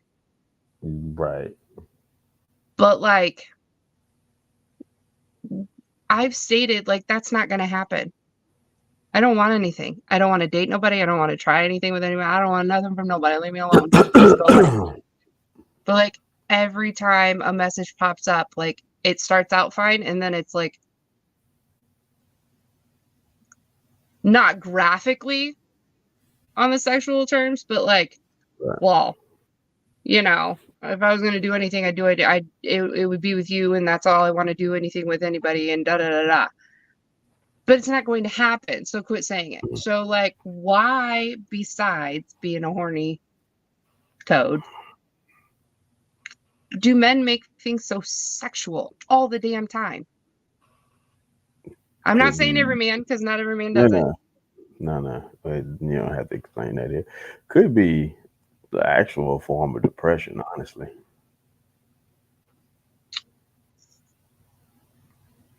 That's one that really stands out the most. Two, he might have always had a thing, but figured that it's a now or never and just hit a desperation point. So instead of being cool about it, he's like, fuck it, give me some ass, show me some titties, come on, one time, come on, I promise, I won't be crusty, I won't be crunchy, I won't be dusty, I won't be dirty.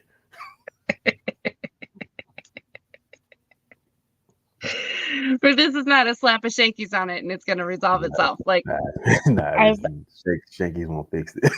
The Shanks can't fix that. But then it came to the conclusion that that's the only thing that person wants, and that's it. Like there's nothing more that would ever come of it. Is they just want this done and that's it. Like go away. Which I understand.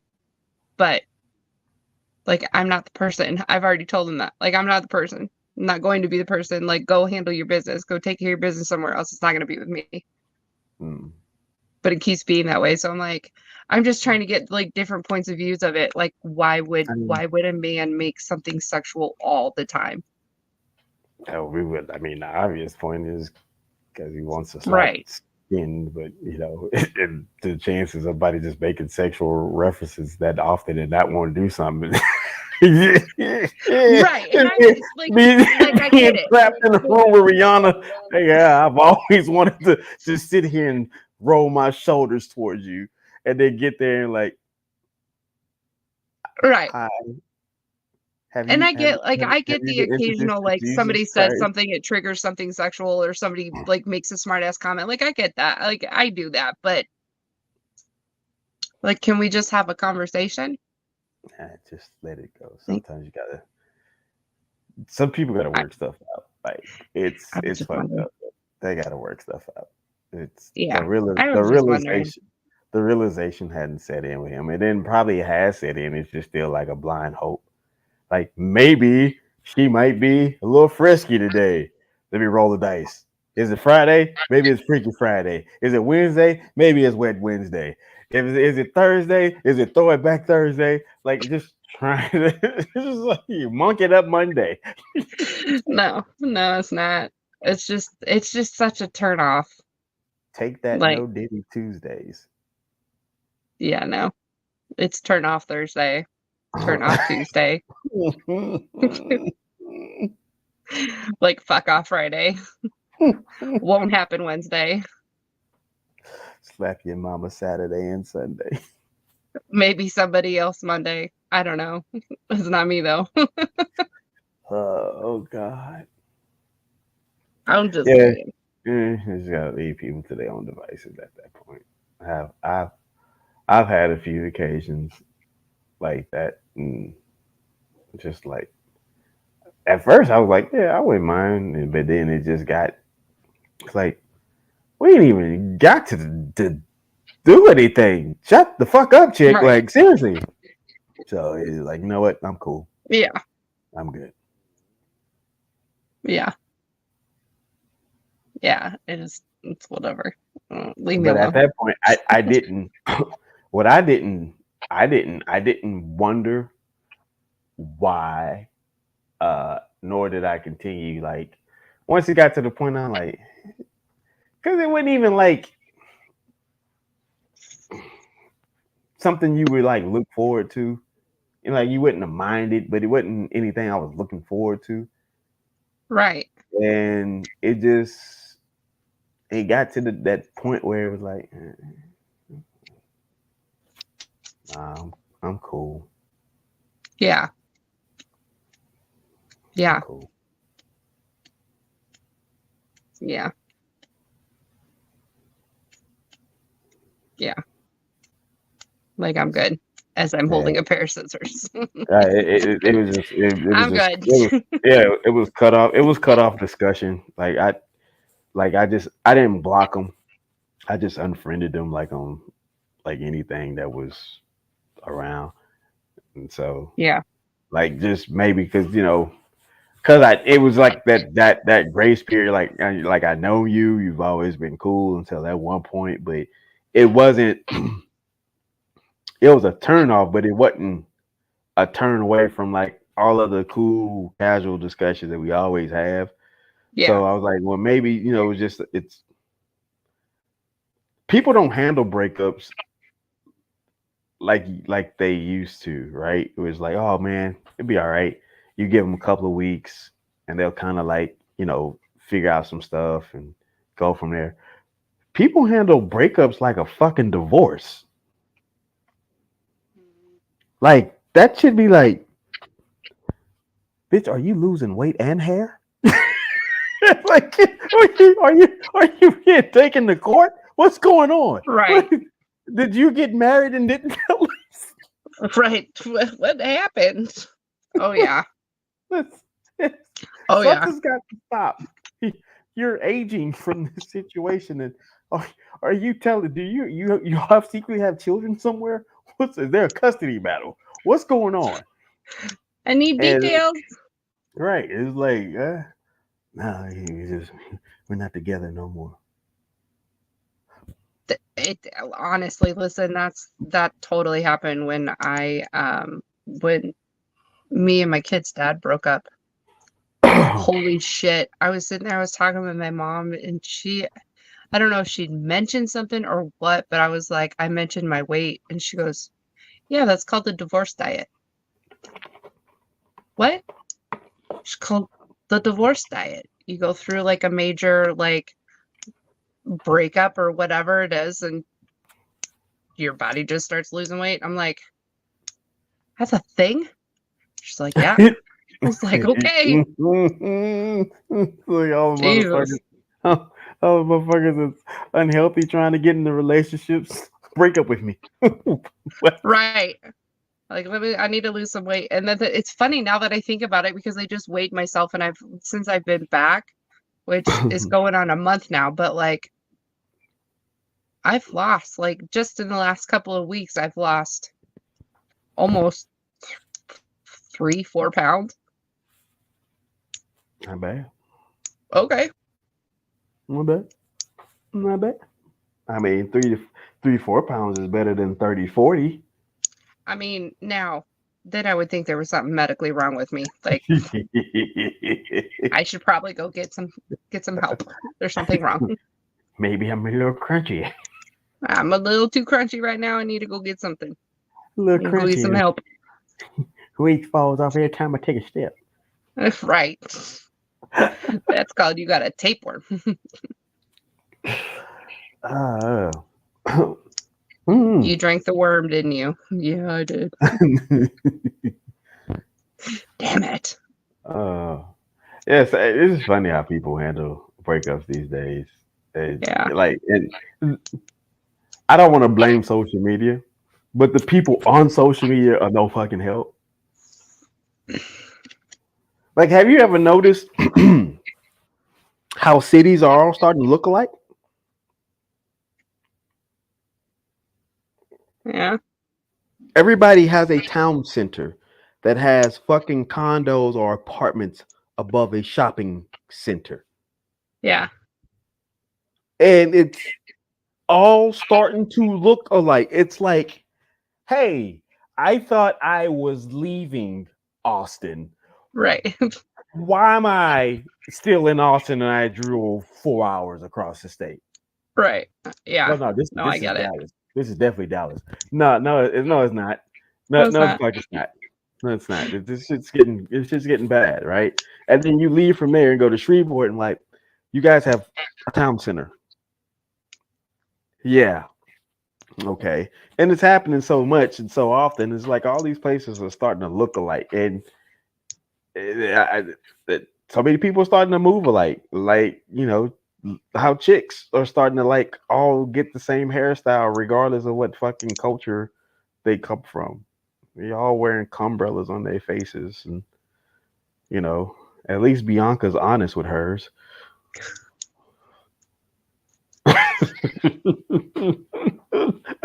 Just saying. Damn it. At least Bianca's honest about, yeah, I got these for a reason. I got to protect these beautiful hazel eyes up under here. No. It's fine. Shit, I'm just saying. You fucking got peacock lashes on your fucking eyelids. My wife. So my wife was telling me about this one girl. Fucking apparently, I think I gotta ask her. I'm not for certain. We're gonna have to revisit that for sure. The chick either lost one. I'm not sure if she lost both her eyelids.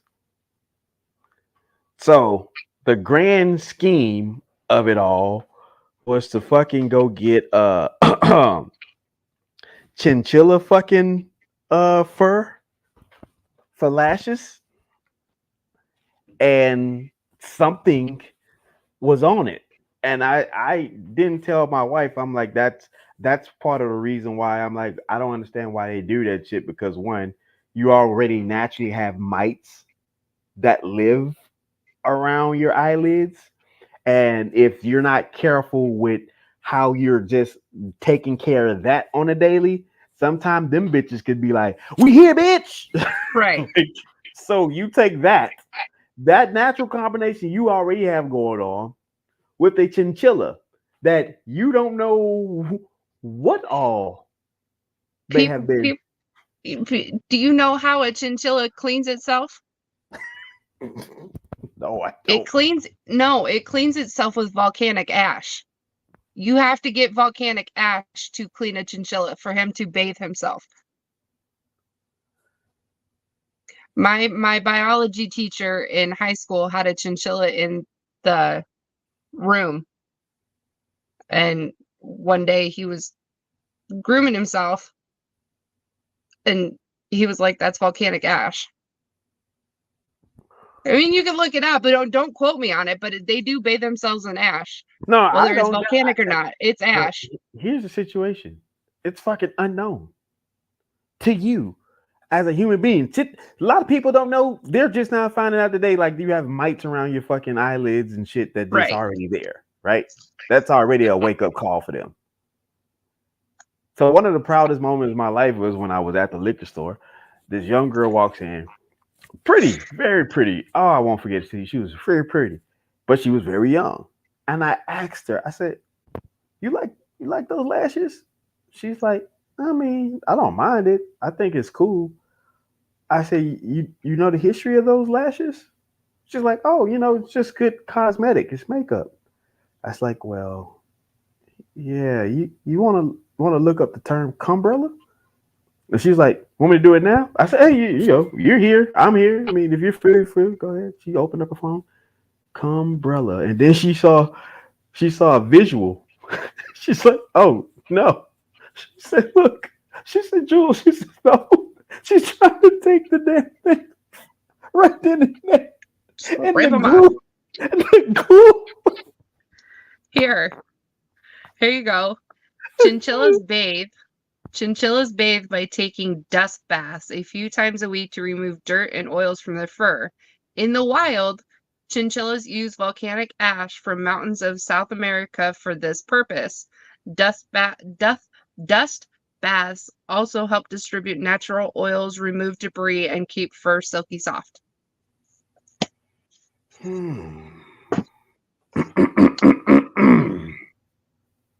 Just saying. Little known fact for you. So now that makes me question other things. But just keeping it right there. So something was on the fucking mink or chinchilla or whatever the fuck she decided to get fur as lashes. And it start fucking eating away at her eyelids. She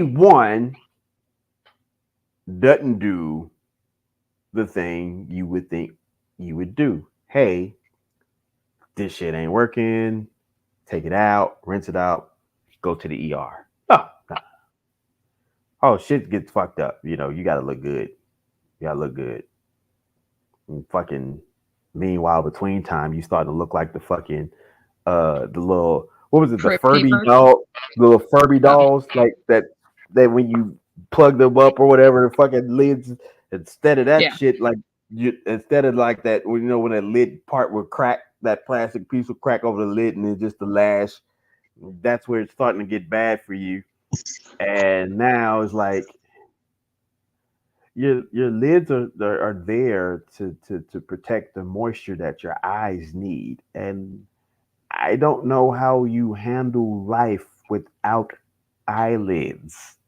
A lot of eye drops. Eye drops, Moisturizing eye drops. There's actual like ocular. The only way I can say it is ocular like Vaseline. There's like tubes. I give them out on a daily to keep moisturizer in the eyes. The only thing I could think of is that they had to medically insert these fucking tubes, and you have to hit the button to release fucking fluids. To one, not only just rinse, but also clean the fucking debris that is going into your eye every fucking second. Yeah. And you and if they don't make a self-sustaining re-cleaning fluid solution, that means you have to then take the time to change the solution and then keep rinsing. So I don't know how you survive without that. I don't know what is the ideal of doing that shit. And I'm not trying to bash women, but I've never been in a social circle of any men, even men who are of the alphabet crew, have ever said, I prefer to see women with zebra skin on their eyelashes or peacock lashes or goddamn chinchilla fur, ass fur for lashes. Nobody wants to see you harm yourself to look good. It happens. It happens with all the people that have body dysmorphia and keep going to surgery after surgery after surgery, and they'll go to a different doctor if their regular doctor says, no, I'm not doing any more on you. I question drug use.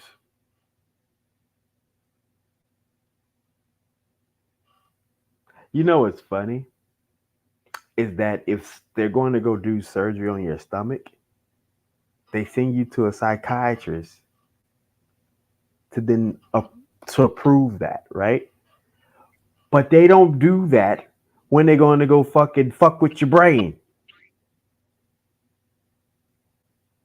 That should tell you something. Like, bitch, the shit ain't worth it.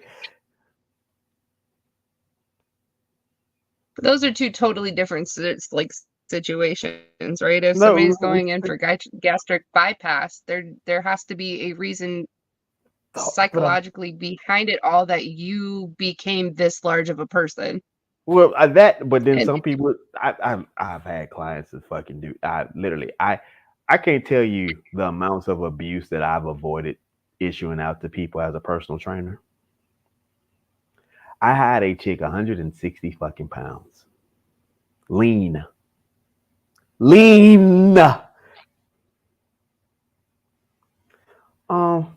My boobs need to be bigger. If you say so. That's not my place to tell you to or not to. In my opinion, I think they're perfectly fine. Well, but that's a personal preference thing. Right. So wait, hold on. Goes out the country. Comes back with these goddamn helium glow water balloons. And I'm like, all right, kudos. Good job. I can't deal with this body fat. What? Yeah, that's a mental disorder. Bitch, I have more fat around my neck, and I'm 7% body fat at the time than you have around your entire body. Somehow, some way, gets this surgery. I'm like,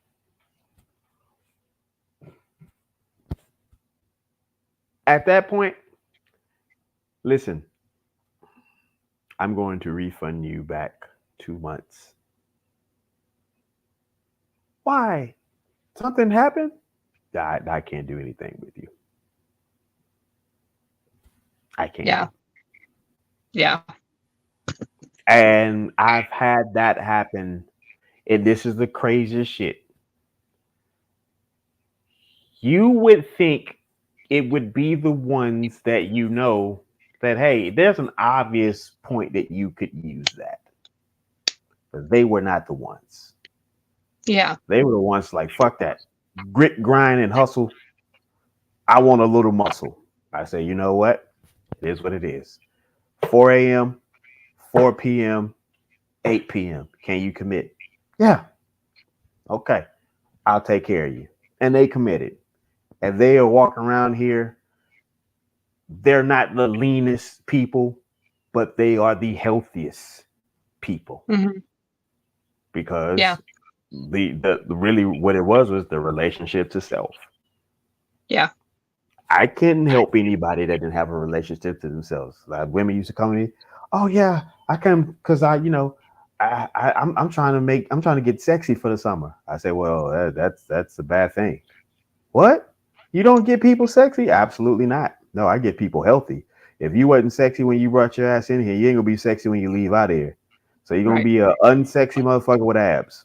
Congratulations. Right. Well, I can't. You're not wrong. What a miracle! It's Dr. God. I can't. That's a personal internal struggle or a mental illness, depending on the person. But I'm gonna say drugs. It could be. I'm always blame drugs. Is it drugs? Motherfuckers on drugs.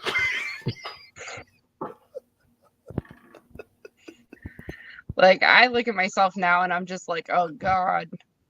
Like, before I got married, so we got married in 2019. So 2019, I was probably my lowest weight I'd been in fucking years. So I was about 208, 210, somewhere in and around there, 205, somewhere around there. And then he died and I started drinking and just didn't give a shit. I have literally gained back all the weight I lost, all of it. And I'm to the point where I'm like, ugh, because I'm still in a funk, but like not like I was. Right. I just, with me and how I am, I just need to, like, I'm motivated, but I just don't want to start. So I'm motivated, but I'm not. Right. And I know what I need to do. And I know what I should be doing. But I'm not.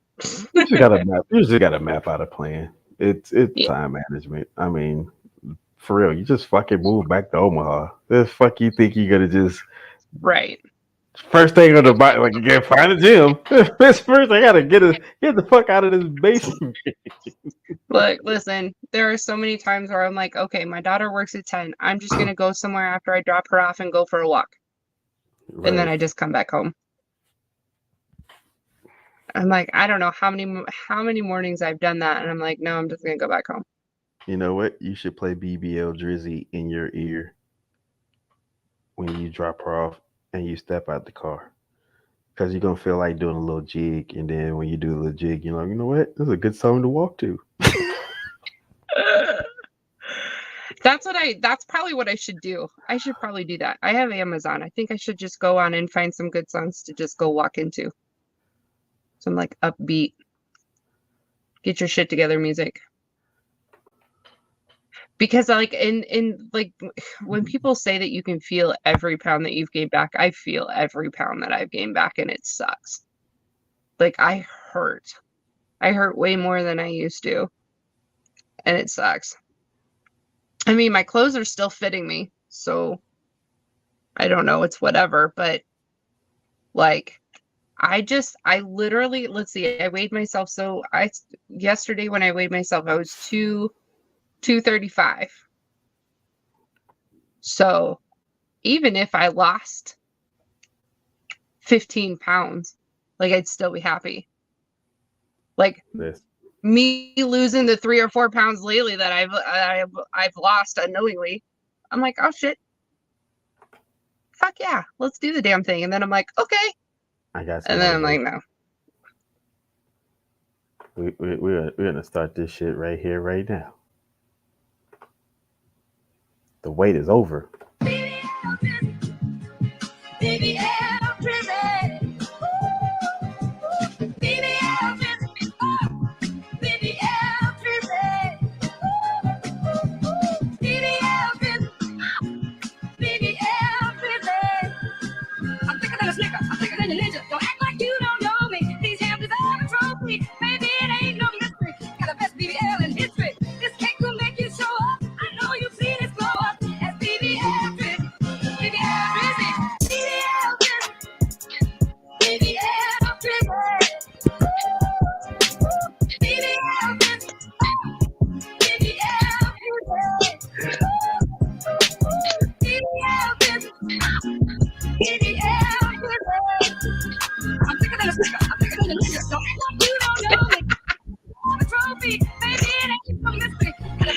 I was in it for a minute. Leave me alone, man.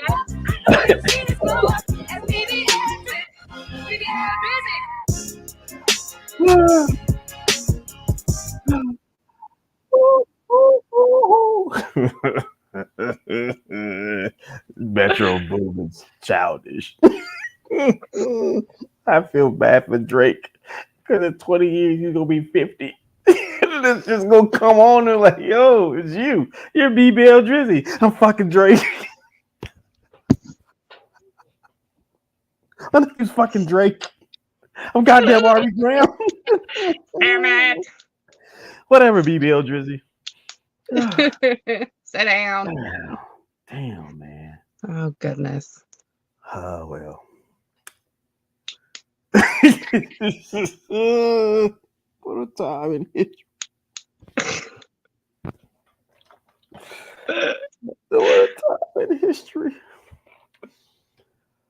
Oh shit. Oh well.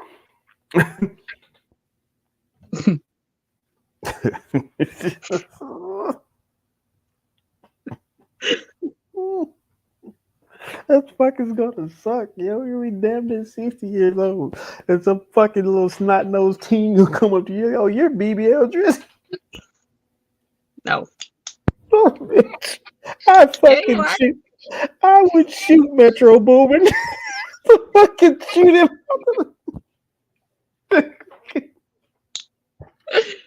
Gotta go. You gotta go, bro. You gotta I gotta go. I gotta go. Where's my car? Oh, boy. At that point, you just stand there when the cops arrive with the gun in your hand. Yeah, I did it. What happened? You called me baby already. They might let you. They might let you make it. Oh yes. Oh. This is my.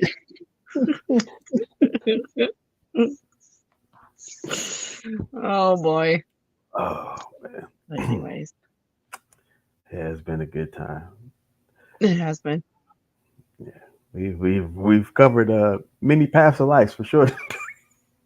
Lots. I think we nailed this one. 2 thumbs up. Yeah, I Gold would star.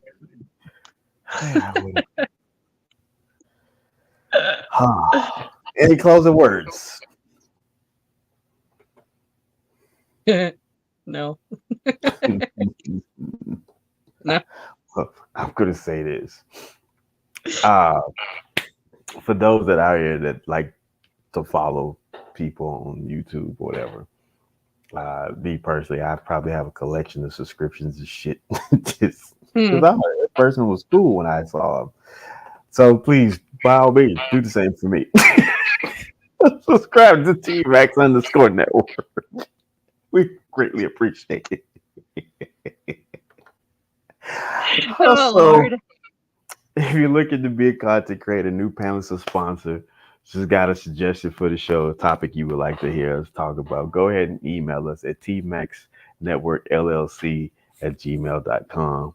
We will definitely get back with you. Tmax_network on all social media platforms.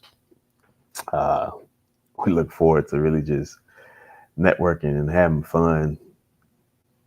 You know, this is a segment of the Missing Conversation. So there was a lot that has been missed. No more.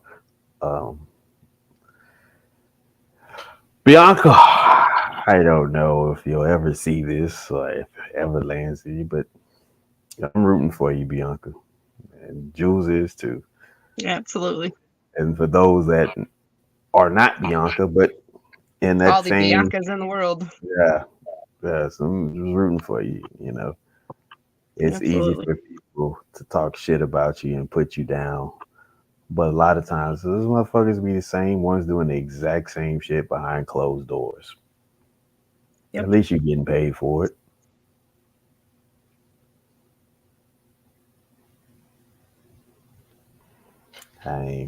So there's a lot that could be said, but that interview we started off with, shit. The reality is, kids are being put in positions that they should not be put into.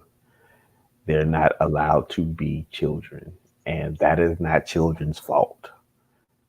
That is adults' fault. And we have to own that shit. We can't just put shirts on our kids and tell them that they're hoes at the age of 12 and 14. We can't have children around adults who we know have known histories with misappropriate behaviors with children. That's, again, on adults. And so when they find themselves in what we disapprove of, it's our fucking fault. So, but the light is bright with Bianca, and we two people here for sure. We're definitely pulling for good old Bianca T, and you know, hopefully she can find that light she had when she talked about her friend, and that glimmer she talked about her grandmother. And absolutely, yeah. With that being said, good people, Sayonara. Bye. Fuck out of here.